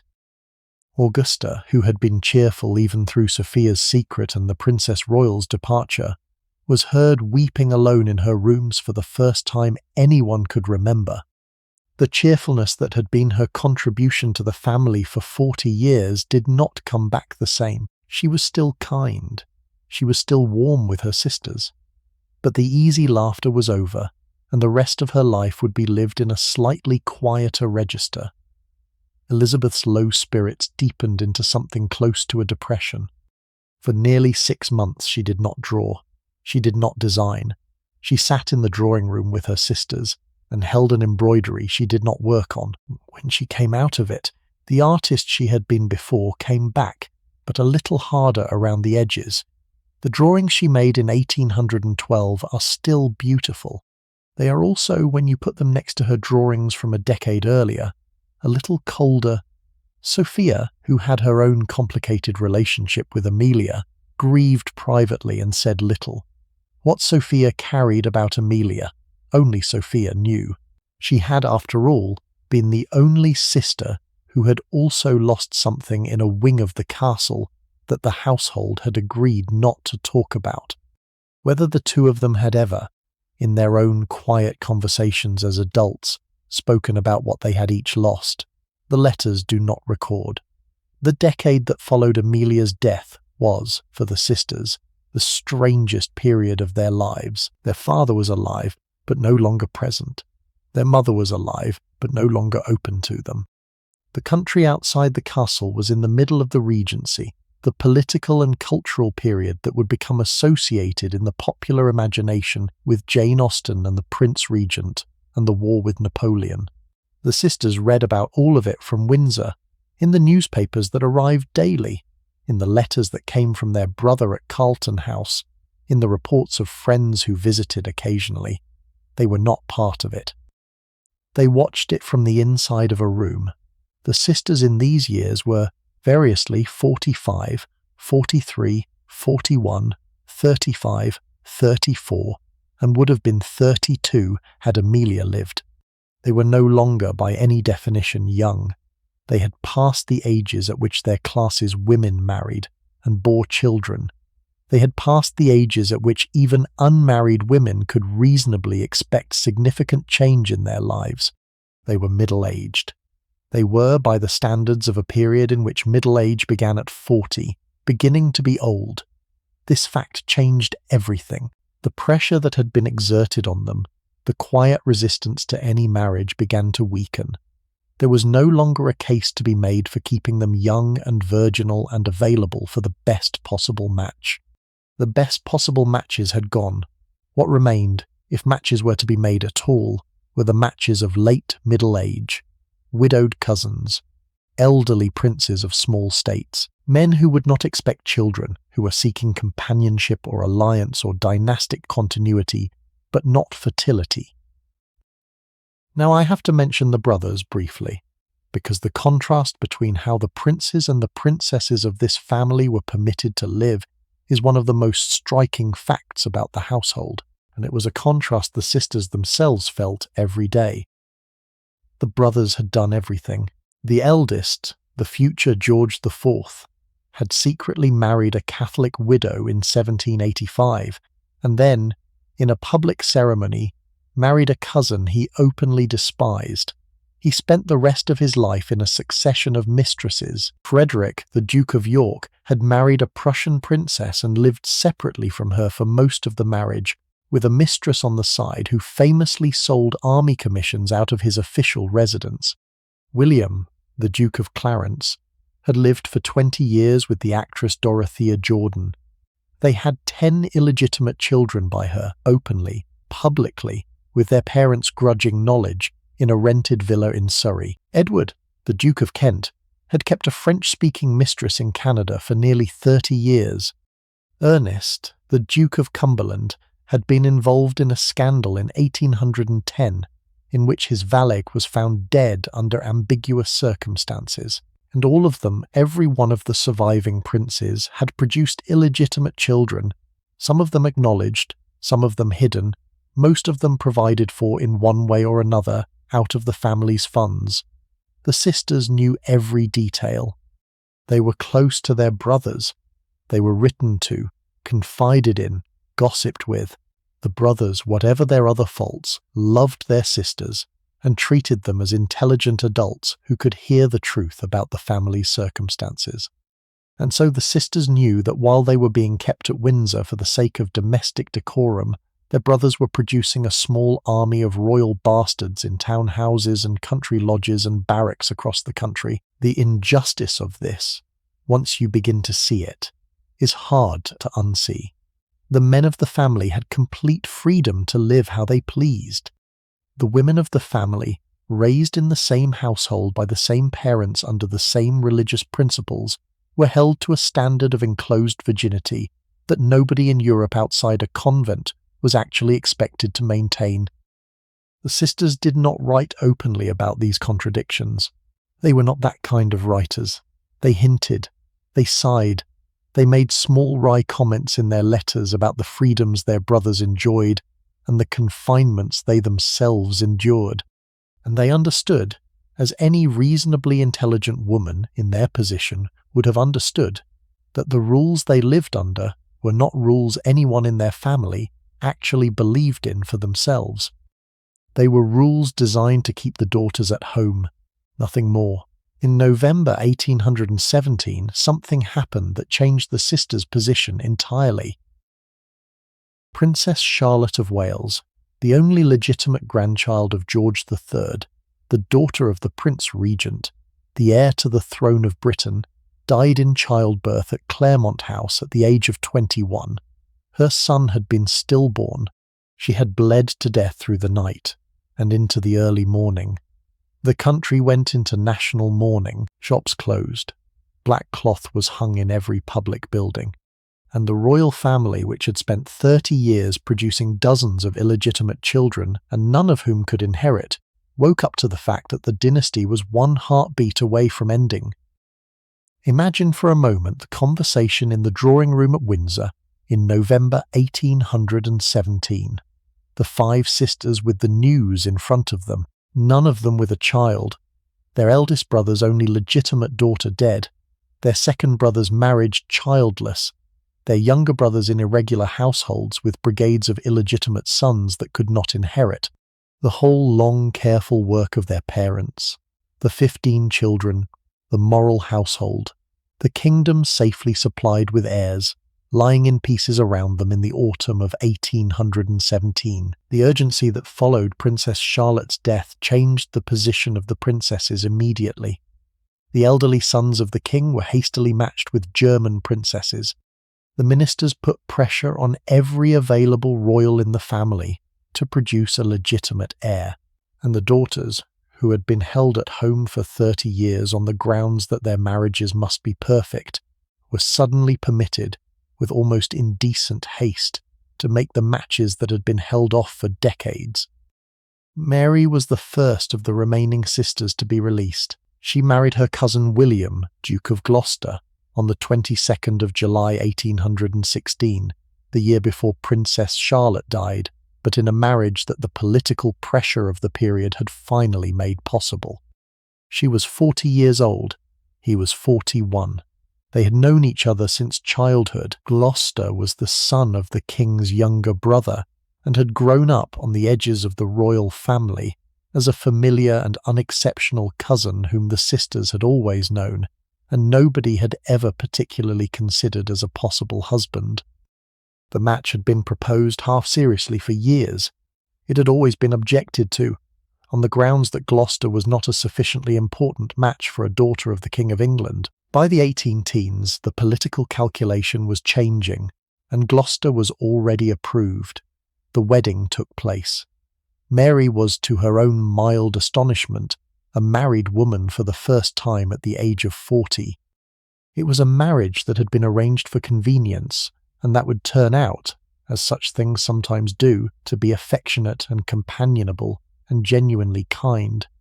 They did not have children. Mary, at 40, was biologically past the likelihood of conception, and although there may have been an early pregnancy that did not come to term, there was no successful pregnancy. Gloucester was not unduly disappointed. He had been close enough to the royal family for long enough to understand that Mary was not marrying him to produce an heir. She was marrying him to leave Windsor. He was marrying her to acquire the dignity of a royal wife and the companionship of a woman he had known and respected his whole life. They moved into Gloucester House in London. They settled into a quiet routine. Mary began, at 40, to live something that vaguely resembled an ordinary adult life. She walked in her own garden, she held her own drawing rooms, she arranged her own dinner parties, the simple, unremarkable things that her contemporaries had been doing since their 20s, she was doing for the first time, and her letters from this period are full of a quiet wonder that anyone reading them with attention will recognize. Picture Mary, in 1817, in her own house, walking through her own drawing room in the morning. She is 41 years old. She is choosing the flowers for the table. She is going to receive a friend at 3. She is going, at the end of the afternoon, to take the carriage out into Hyde Park, because the weather is fine, and she is going to do it without asking anyone's permission. None of this would have been remarkable for any other woman of her class at any other point in her life. For Mary, every separate small act, the choosing, the receiving, the going out, is brand new. She had spent 40 years not making any of these choices. She had spent 40 years inside someone else's shape of the day, and now she is here, in her own drawing room, choosing the flowers. The letters from this period are in places almost embarrassing to read, because they are so full of small wonders. The smallness is the point. Elizabeth was next. In April 1818, at the age of 47, she married Frederick, hereditary prince of Hesse-Homburg. He was 49. He was a widower. He was ruling a small German principality of Hesse-Homburg, which was more or less a town with an estate attached to it. He had been proposed to her some years earlier, and she had initially declined. But when the Princess Charlotte crisis made marriage suddenly available, and when her sister Mary's successful marriage made late marriage seem possible, she reconsidered. She accepted him. They married at the Queen's Palace in London. She left for Homburg within weeks. Her letters home were surprisingly cheerful. She found the principality small and provincial, which was a relief after the immense scale of Windsor. She found her husband kind, which was more than she had expected.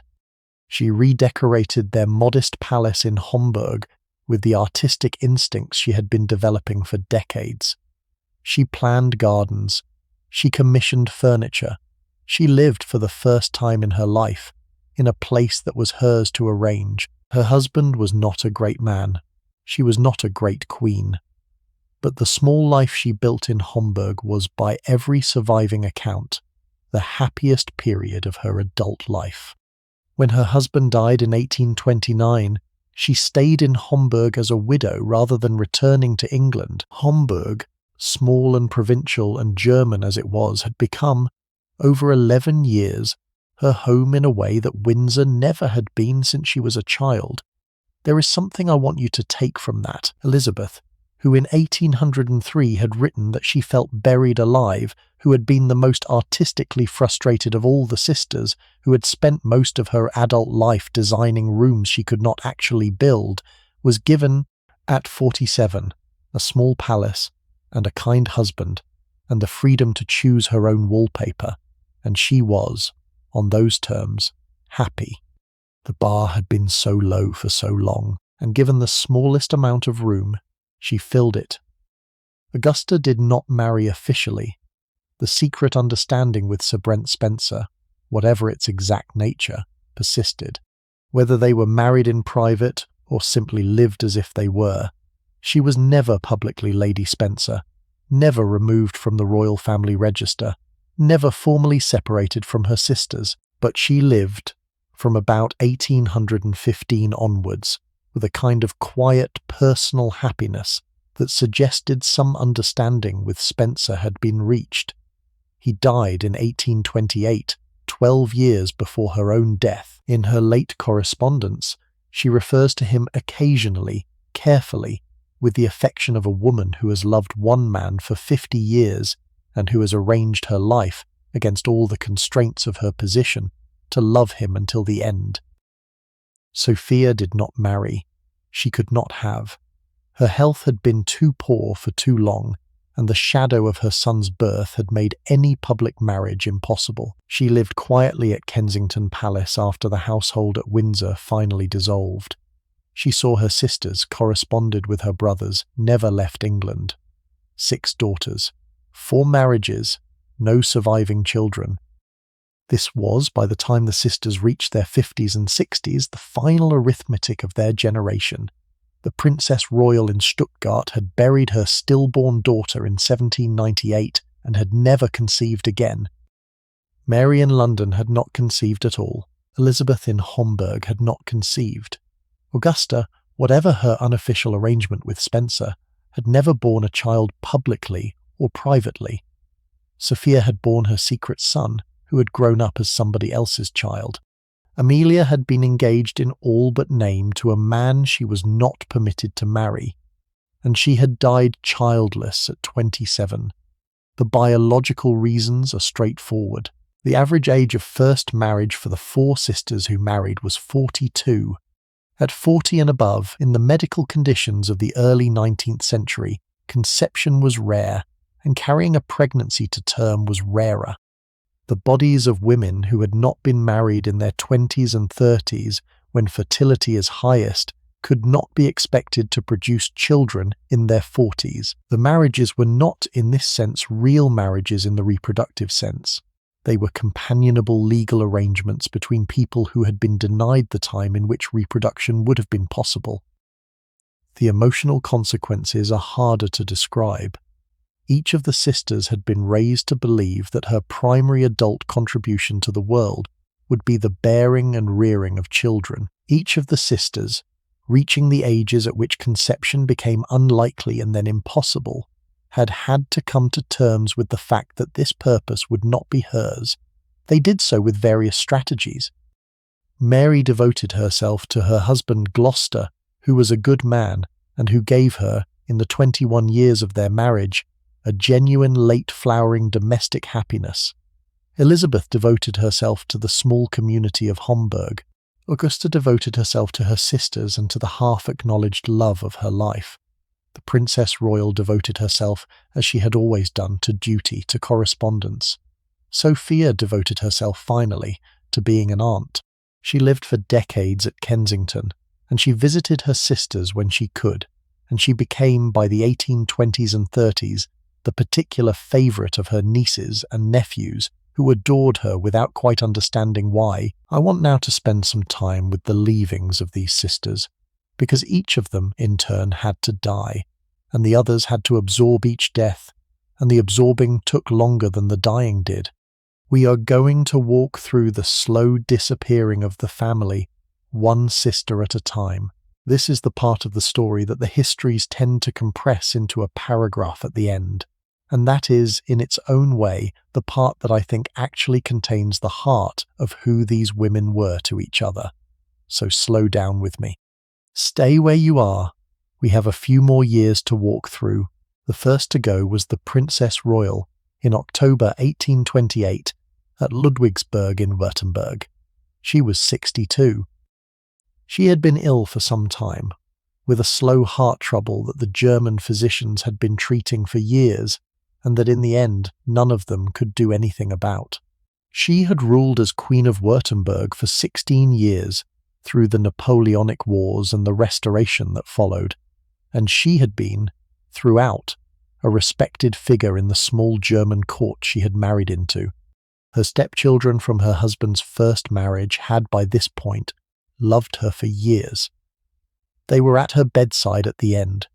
She had never had a child of her own who lived. She had seen her sisters briefly, only twice more after her wedding day in 1797. Once was in 1819, when she returned to England for a few weeks after the wars finally ended. The other was in 1827, a year before her death, when she made one last short visit to her sister Mary in London. She could not stay long. She had become heavy, slow-moving, easily tired. She knew, although she did not say, that this was probably the last time. Mary, walking her out to her carriage at the end of that visit, knew it too. The two sisters embraced for a long time on the steps of Gloucester House. The Princess Royal kissed Mary on the forehead, the way the eldest used to kiss the younger sisters in the nursery 60 years earlier. Then she got into the carriage, and the carriage moved off, and Mary stood on the step and watched it until it turned the corner, and then she went back into the house and went up to her sitting room and closed the door, and was not heard from for several hours. When the Princess Royal died, the news travelled to England slowly by the usual route, and arrived in stages. Mary received it first in London at Gloucester House in early November 1828. She wrote to Augusta at Frogmore the same day. Augusta wrote to Elizabeth at Homburg a week later, when the news had been confirmed. Elizabeth received it just before Christmas.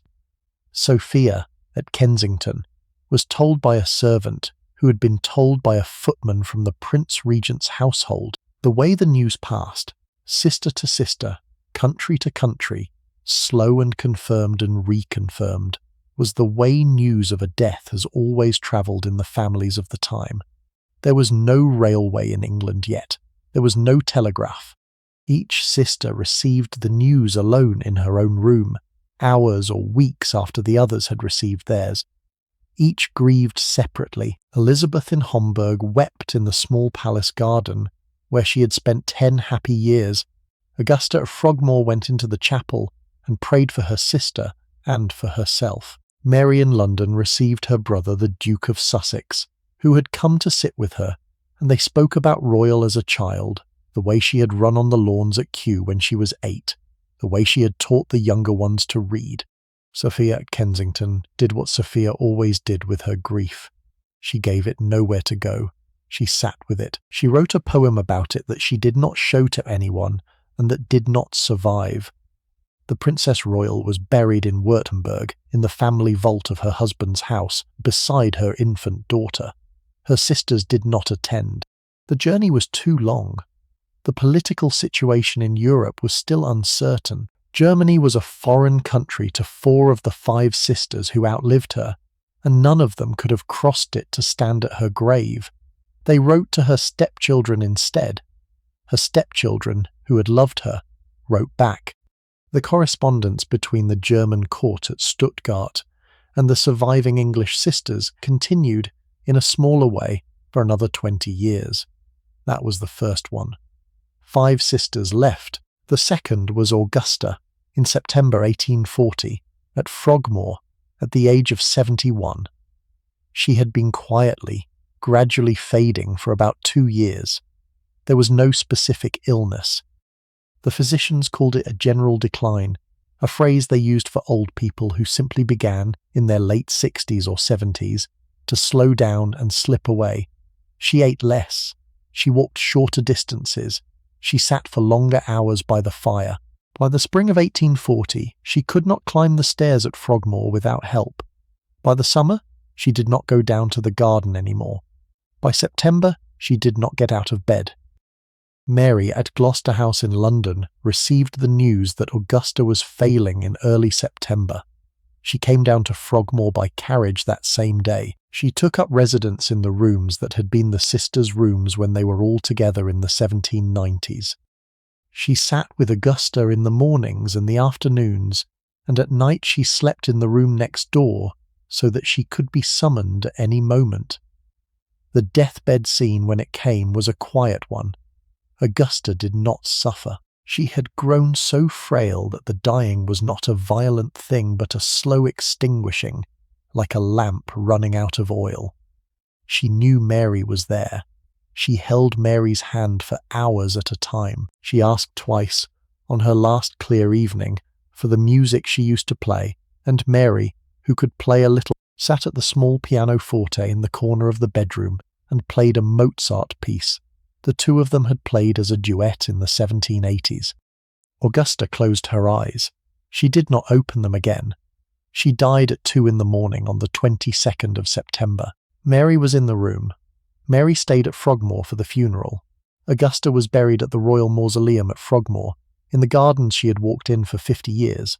Mary watched the coffin go down into the vault. She walked back to the house alone afterwards, because she had told the others she wanted to walk. She walked the long way, around through the gardens, past the bench where she and Augusta had sat one summer afternoon in the 1820s when Augusta had cried, very briefly and very quietly, about Spencer. Mary stopped at that bench. She sat on it for a few minutes. Then she got up and walked the rest of the way back. She wrote to Elizabeth in Homburg the same day. The letter was brief. Elizabeth, when she received it about 12 days later, was already herself ill. I want you to picture Elizabeth in those weeks, because this is the part of the story that I think about most. Elizabeth at Homburg, in her small palace, in her own beautiful rooms that she had spent 22 years making. Her husband had been dead for 11 years. She had stayed in Germany after his death because she had built something there, a life, a small court, a set of habits, a community of friends. She had been 70 at the start of that summer. She had felt unwell since August.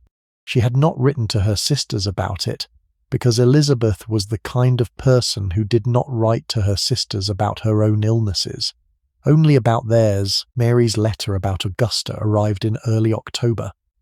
Elizabeth read it sitting in her small parlour overlooking the garden. She wrote back the same day. Her letter was kind and steady.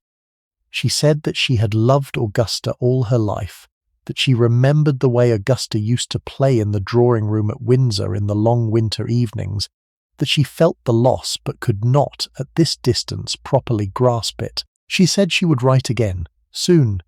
She did not write again. By the middle of October, she was confined to bed.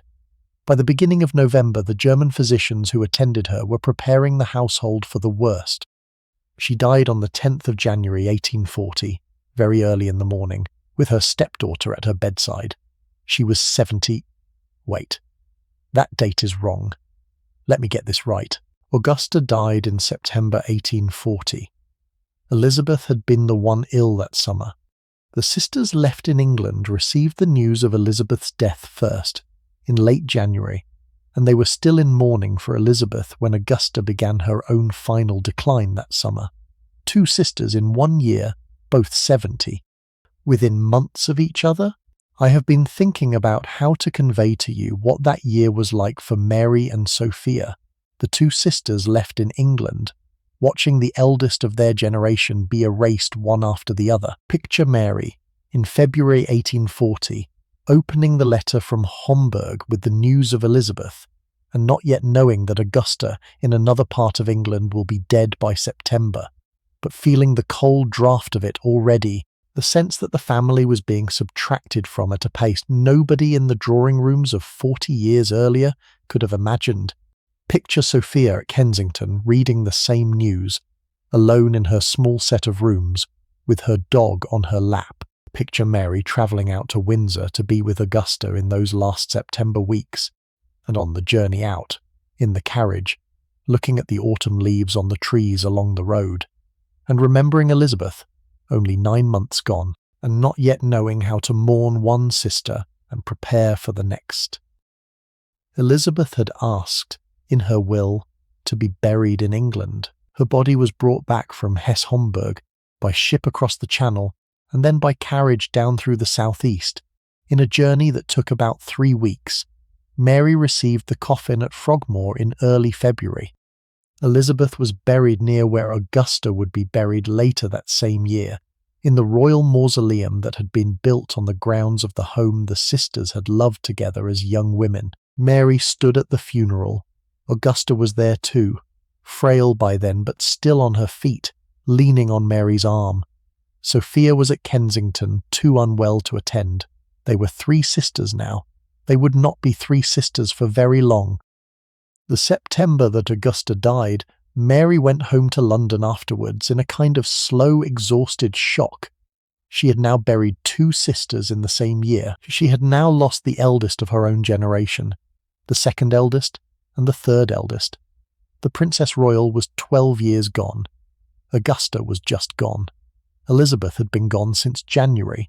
The 4 sisters with whom she had sat in the drawing room at Windsor in 1810 were 3 now, then 2, then 1. Sophia and Mary in the 1840s became, in a way they had not been when there were more of them, each other's nearest people. They wrote to each other almost every week. They visited each other when they could. Mary came to Kensington once a month. Sophia, when her health allowed, was driven out to Gloucester House for the day. They sat together in Mary's drawing room, and they did not, on the whole, talk about the dead. They talked about the niece. They talked about whatever book Mary had been reading. The careful avoidance of grief, which had been a Hanoverian family habit for 50 years, had become a kind of language between them. They could speak around what they had lost, and the speaking around it was, in its way, a form of acknowledging it. Sophia herself was in long, slow decline through the 1840s. She had been ill, on and off, since 1799. The 40 years of nervous trouble and eye pain and recurrent infection were beginning, in her 60s, to compound. She lost a great deal of her sight. By the middle of the decade, she could no longer read for more than an hour at a time, and by the end of it she could not read at all. Mary visited her more often. Mary read to her. The 2 old women sat together in Sophia's small parlour at Kensington, with the curtains drawn against the light that hurt Sophia's eyes, and Mary read, in the same patient voice she had used to read to Amelia 40 years earlier, whatever Sophia wanted to hear. Sophia was preparing herself in this period for something the family had never directly addressed. Her son was in his late 50s by now. He was living in genteel poverty in the south of England, having spent most of his inheritance, having quarrelled with most of his connections. He was making, as he had been making for 30 years, sporadic trouble about his origins. Sophia, through her surviving brothers, had paid him a discreet allowance for decades. She had never met him in any private setting since he was an infant. She had never written to him directly. She had, by now, accepted that she was not going to, but she did, in the last year or 2 of her life, ask Mary to make sure that her things after she was gone were sorted carefully, and that anything that might be of use to her son, particularly small jewellery and small mementos, should be sent to him anonymously through the family solicitors. Mary agreed. After Sophia died, Mary kept that promise. The boy who had grown up in Weymouth as a tailor's son received, in the year of his mother's death, a small wooden box of trinkets sent to him by a London law firm with no explanation attached. He did not know, the records suggest, who they had come from. But he kept them. He carried them with him for the rest of his life.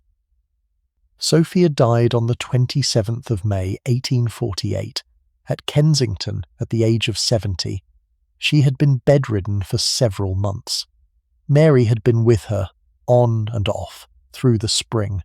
The weather had been warm. The window was open.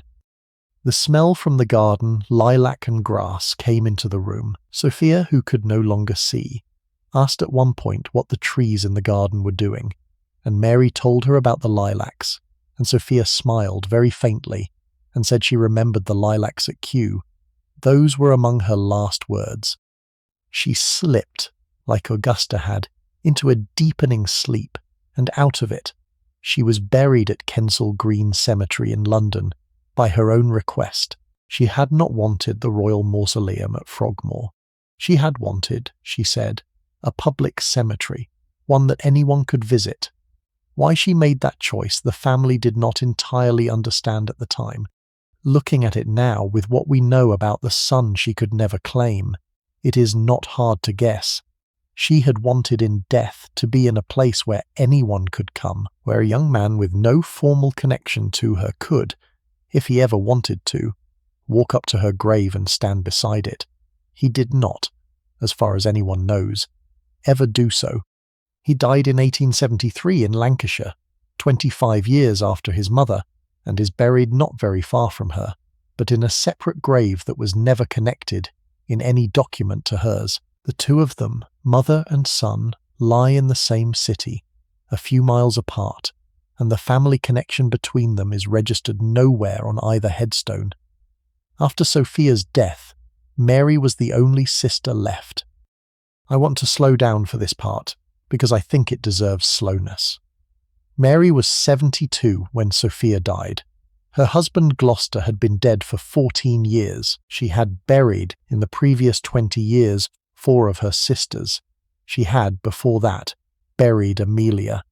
She was the last surviving child of 15, the last of the daughters, the last witness to the world she had grown up in.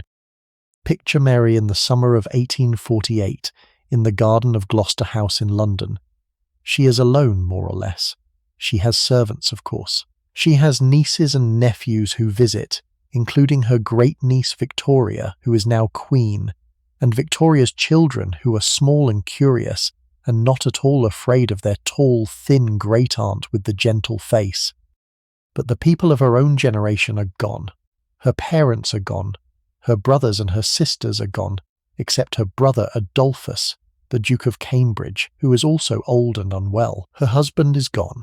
The children of the nursery at Buckingham House in the 1770s are now, in 1848, just her. 1. She lived in this state for 9 more years.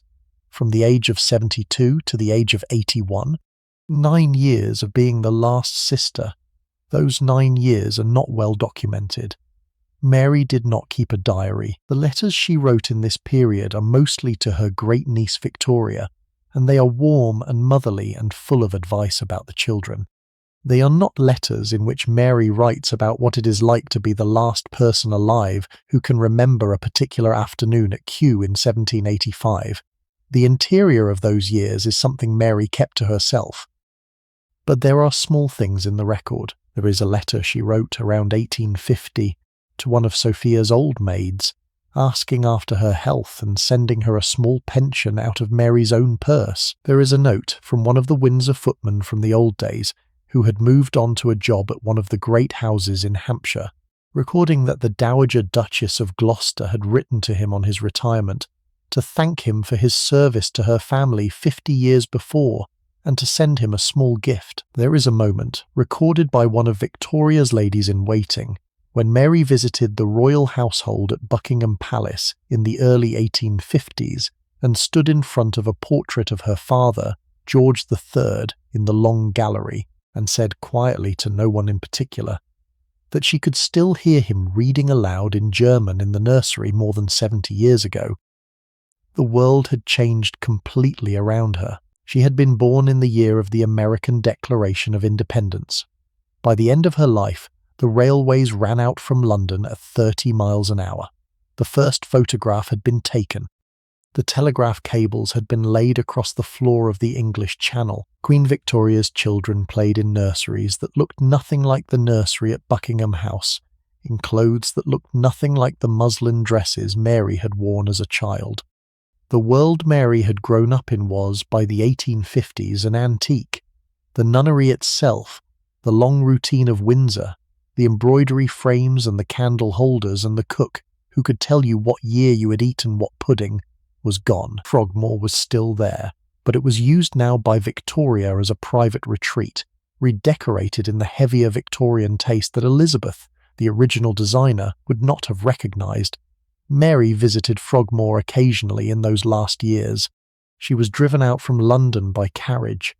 She went round the gardens, slowly leaning on a maid's arm.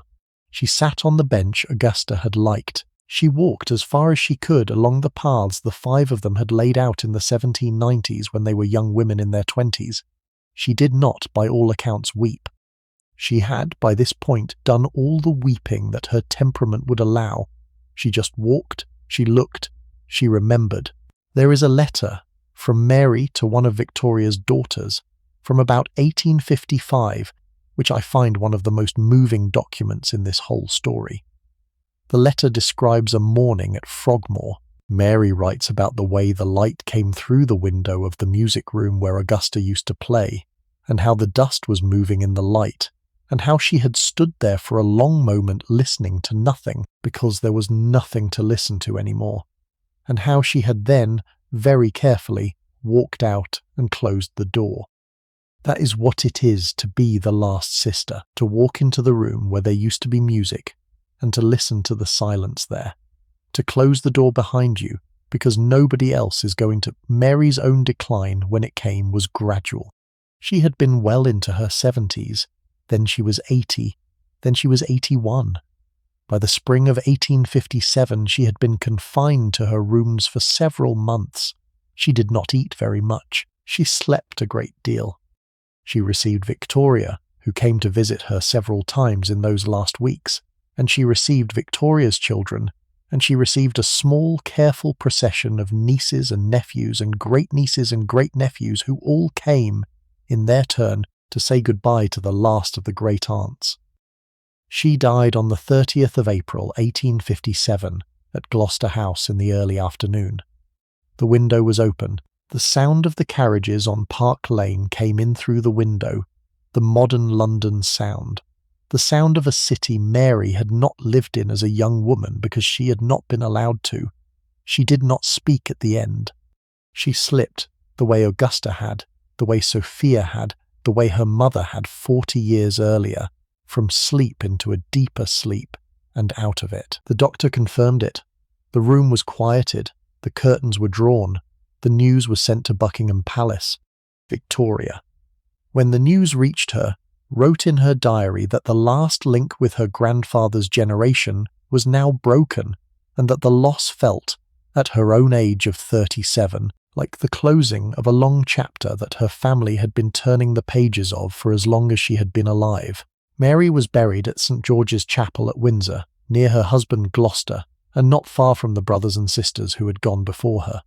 The funeral was a small one by the standards of royalty, because Mary had asked for it to be small. Victoria was there.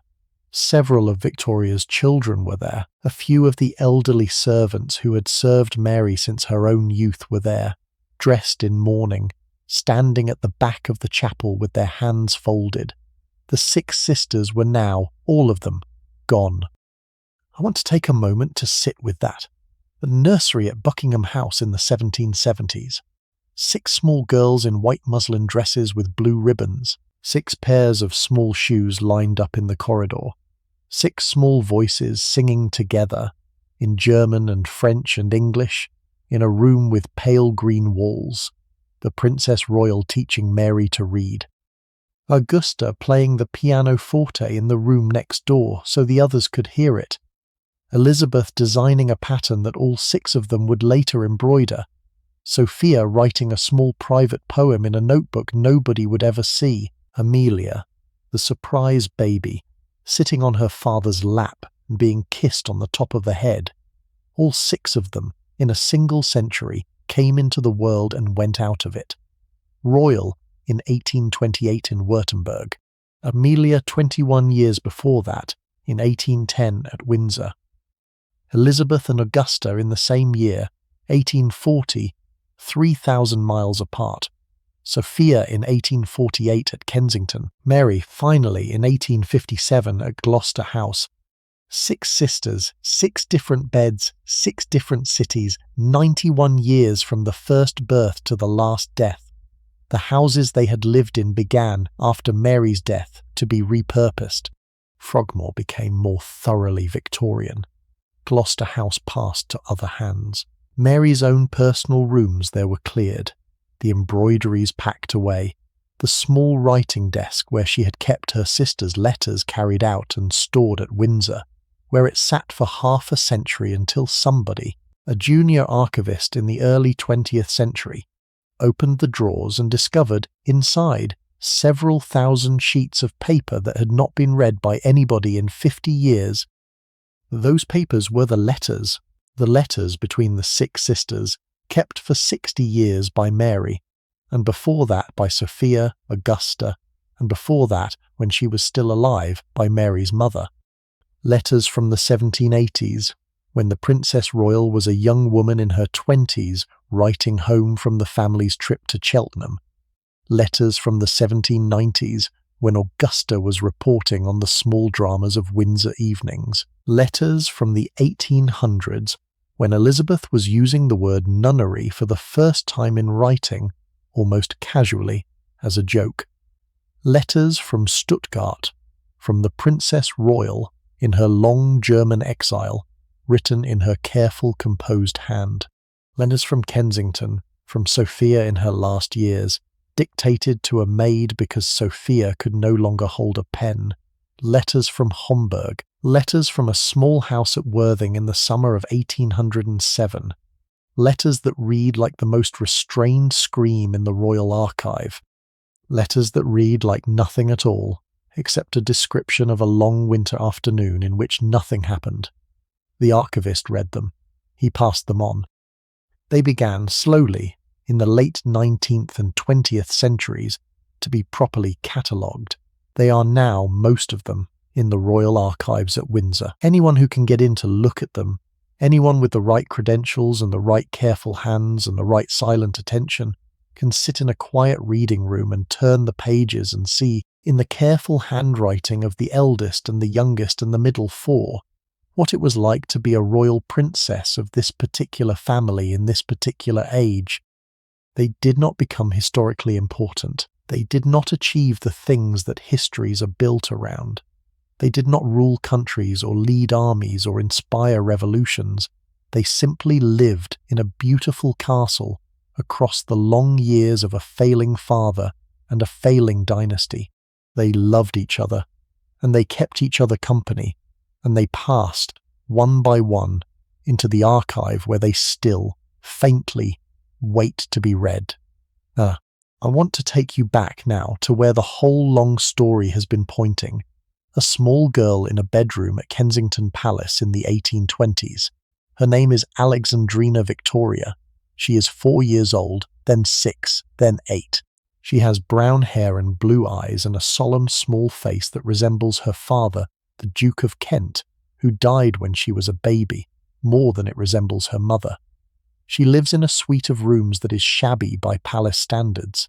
The household is run by her mother and her mother's Irish comptroller, under a strict set of rules that her mother has devised to keep her daughter safe from the influence of her dissolute uncles.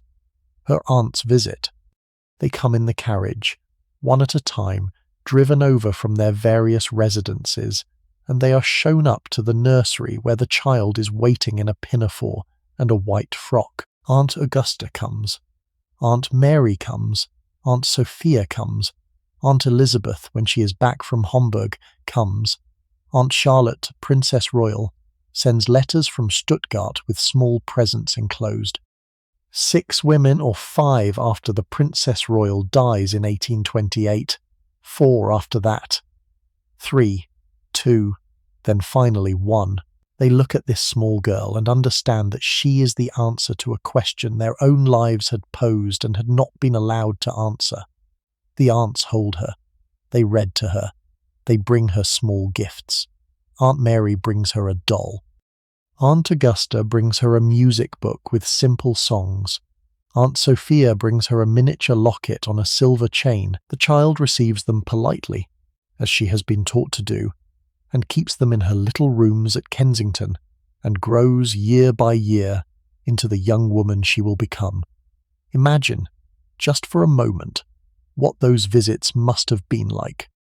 Imagine being one of these aunts. Imagine being Augusta, who had loved a man she had never been allowed to publicly call her own, walking up the staircase at Kensington in 1825 to see a small niece who already, even at 6, has the bearing of someone who is going to be queen. The child has nothing the aunt was given, and everything the aunt was not. The child will marry whom she chooses. The child will have 9 children. The child will live to see her great-great-grandchildren. And here is the aunt, 60 years old, in a black silk dress with a small wrapped present in her hand and a smile fixed on her face, and the long quiet weight of her whole life inside her like a stone she is not going to put down. Picture each of the aunts, one after another, climbing those stairs. Augusta, who had had Spencer for 50 years in a corner of her life that nobody outside the family had been allowed to see, climbing the Kensington staircase with a small parcel of music. Mary, who had nursed her youngest sister through the long death of tuberculosis and her father of madness, climbing the staircase to see the only child who had survived. Sophia, who had given up a son she was never allowed to call her own, climbing the staircase to put a silver locket around the neck of a niece who would one day be photographed wearing it. Elizabeth, briefly back from Homburg, climbing the staircase with the slightly distracted air of a woman who had finally been given her own house abroad and only really came back to England now to do duties like this. Each of them sat in that nursery at Kensington. Each of them held that small child in her lap. Each of them, in the careful private way of women who have been keeping things back for 40 years, must have looked at this small girl and thought what their own mothers had thought in 1766, when the first of them was born. A creature of her very own, one survivor, everything depending now on this one small head. The aunts do not all live to see Victoria become queen. The Princess Royal dies before Victoria's accession. Augusta and Elizabeth die 3 years after it, in 1840. Sophia dies a decade later, in 1848. Only Mary, the beautiful, quiet second to youngest, lives long enough to see her niece fully into middle age, the family so abundantly restored that the nunnery of her own youth begins to seem like a story from a different country. Victoria is 18 when she inherits the throne, in June 1837. At 19 she has her coronation. At 20 she marries. At 21 she becomes a mother. She will bear 9 children. She will live to be 81, the same age Mary lived to. Her grandchildren will number 40, and her great-grandchildren 37. Her descendants will sit on thrones across Europe, and the British dynasty her grandfather and grandmother had so very nearly failed to continue will, through her, become the most reproductive royal house in the world. And that is what the nunnery becomes in the end. A story told occasionally by Queen Victoria to her own children, who found it hard to believe. Told by the royal biographers of the later 19th century, who softened the edges of it. Told by the archivists of the 20th century, who catalogued the letters and began to put the real story together. The nunnery dissolves. The sisters fade. Their portraits hang in the corridors at Windsor, where anyone walking past can see them. 6 women in white muslin dresses, with blue ribbons in their hair, standing together or sitting together, looking at the painter with the same direct eyes. If you go to Windsor today, you can see their portraits. There is one in particular, a group portrait painted in the 1780s, when the older 3 were grown, but the younger 3 were still small. Royal stands in the centre, a young woman of about 20, looking directly at the painter. Augusta is to her right, holding a piece of music. Elizabeth, to her left, has a sketchbook. Mary, 10 years old, leans against royal skirts. Sophia, 8, sits on a low stool. Amelia, the baby, is not yet born when this portrait is painted, but later painters would add her in, so there are versions of the picture in which all six are together, even though they were never, in life, all together at the ages depicted in the picture. I find that detail strangely moving. The painter, decades after the original painting, going back and adding the youngest sister into a family group she had not yet been born into, as if to say, no, this is the right number. This is the family. There were 6 of them. Put her in another part of Windsor, in a small room that not everyone gets to see. There is a glass case with some of the things that were retrieved from the sisters' lives. There is one of Princess Royal's embroideries. There is a sketchbook that belonged to Elizabeth, with a half-finished drawing of a window at Frogmore. There is a small piece of music in Augusta's handwriting, an arrangement of a hymn that she had played as a duet with Amelia in the 1800s. There is a small leather-bound notebook that belonged to Sophia, with poems in it that have never been published. There is a glove, a single white kid glove that belonged to Amelia, found in the bottom of a drawer in 1850 after Mary cleared the house at Frogmore for the last time. And there is a writing desk, Mary's own, with the little compartments where she kept her sister's letters. The compartments are empty now. The letters have been moved to the archives, properly catalogued, but the desk is there, with its small inlaid wood pattern, and you can put your hand on the top of it, if the case is open and you have permission, and feel where Mary's own hand rested for 40 years. I have thought a lot putting this story together, about what is worth carrying away from it. Not, I think, a moral, not a tidy reading of who was to blame and who was to forgive. The daughters themselves were not victims exactly. They were intelligent women who lived inside the constraints they had been given, and who, with various small private rebellions, with secret loves and quiet poems and beautifully designed embroideries, made what lives they could. What I take away is something more like the texture of their days, the 30 years of castle corridors, the smell of beeswax, the bells of St. George's Chapel marking the hours, the long terrace walks where, in any given week, the cloud over a particular tree could tell you what time it was, the embroidery frames in their pools of lamplight, the letters carried back and forth across a continent at war, the kept ring, the locked case, the unspoken son, the youngest sister with Fitzroy's letters in a box beside the bed and the November dark coming down outside the window, Mary in a wooden chair beside that bed, holding the basin, putting the letter back, Augusta following the Queen out of the dining room without turning her head, year after year, Elizabeth drawing the gardens at Kew under snow with a hand that gave nothing away, Sophia walking out into the kitchen garden in 1812 to look at the apple trees, Royal kissing Mary on the forehead on the steps of Gloucester House and getting into the carriage and not coming back. Mary in 1855 listening to the silence in the music room at Frogmore and closing the door. And one more thing, I take away the fact that they had each other. Whatever else was withheld from them, that, finally, was not. They were loved by each other, intelligently and patiently, across decades of shared small rooms. When Sophia got into trouble, the others closed around her. When Amelia was dying, the others sat with her in shifts. When the Princess Royal sent her letters home from Stuttgart, the others read them aloud by the same fire, year after year.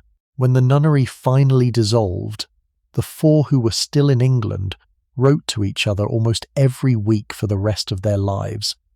When each of them died in turn, the surviving ones gathered, by letter or in person, to absorb the loss. When Mary was the only one left, she carried them with her, all 5 of them, for 9 more years, into rooms they had never been in a London they had never quite been allowed to live in a world they would not have recognized. She carried them, and when she could not carry them any further, she went to join them, and the family they had always been was, finally, complete on the other side of the door. They had been put together by an accident of birth in a household that became, by slow degrees, a kind of cage. And inside the cage they had built, between them, a thing that was not the lives they had wanted, that was on its own terms real. That is what I will carry from this story. Not the silence of the castle, not the locked drawer of letters, but 6 women who, having been given so little, made out of it as much as anyone could have made. If you enjoyed tonight's evening with the Forgotten Daughters of King George III, I would love it if you would subscribe and leave a comment letting me know where you are listening from.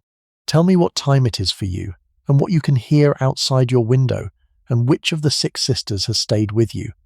There are more stories to tell, more lives to follow, more candles to light, and if you know someone who loves the Regency period, or the Bridgerton world, or the stories of women who lived inside the walls of their own families, please share this with them. They were 6. They were born into love. They were held beyond their time. They kept each other company through the long years. They grew old in beautiful rooms. They passed, one by one, into the silence the archive keeps. And the silence, if you lean close enough, is not silence. It is the sound of their needles moving through the linen, the soft turning of their pages, the quiet voices of their letters, still speaking from the drawers they were folded into 200 years ago. Good night.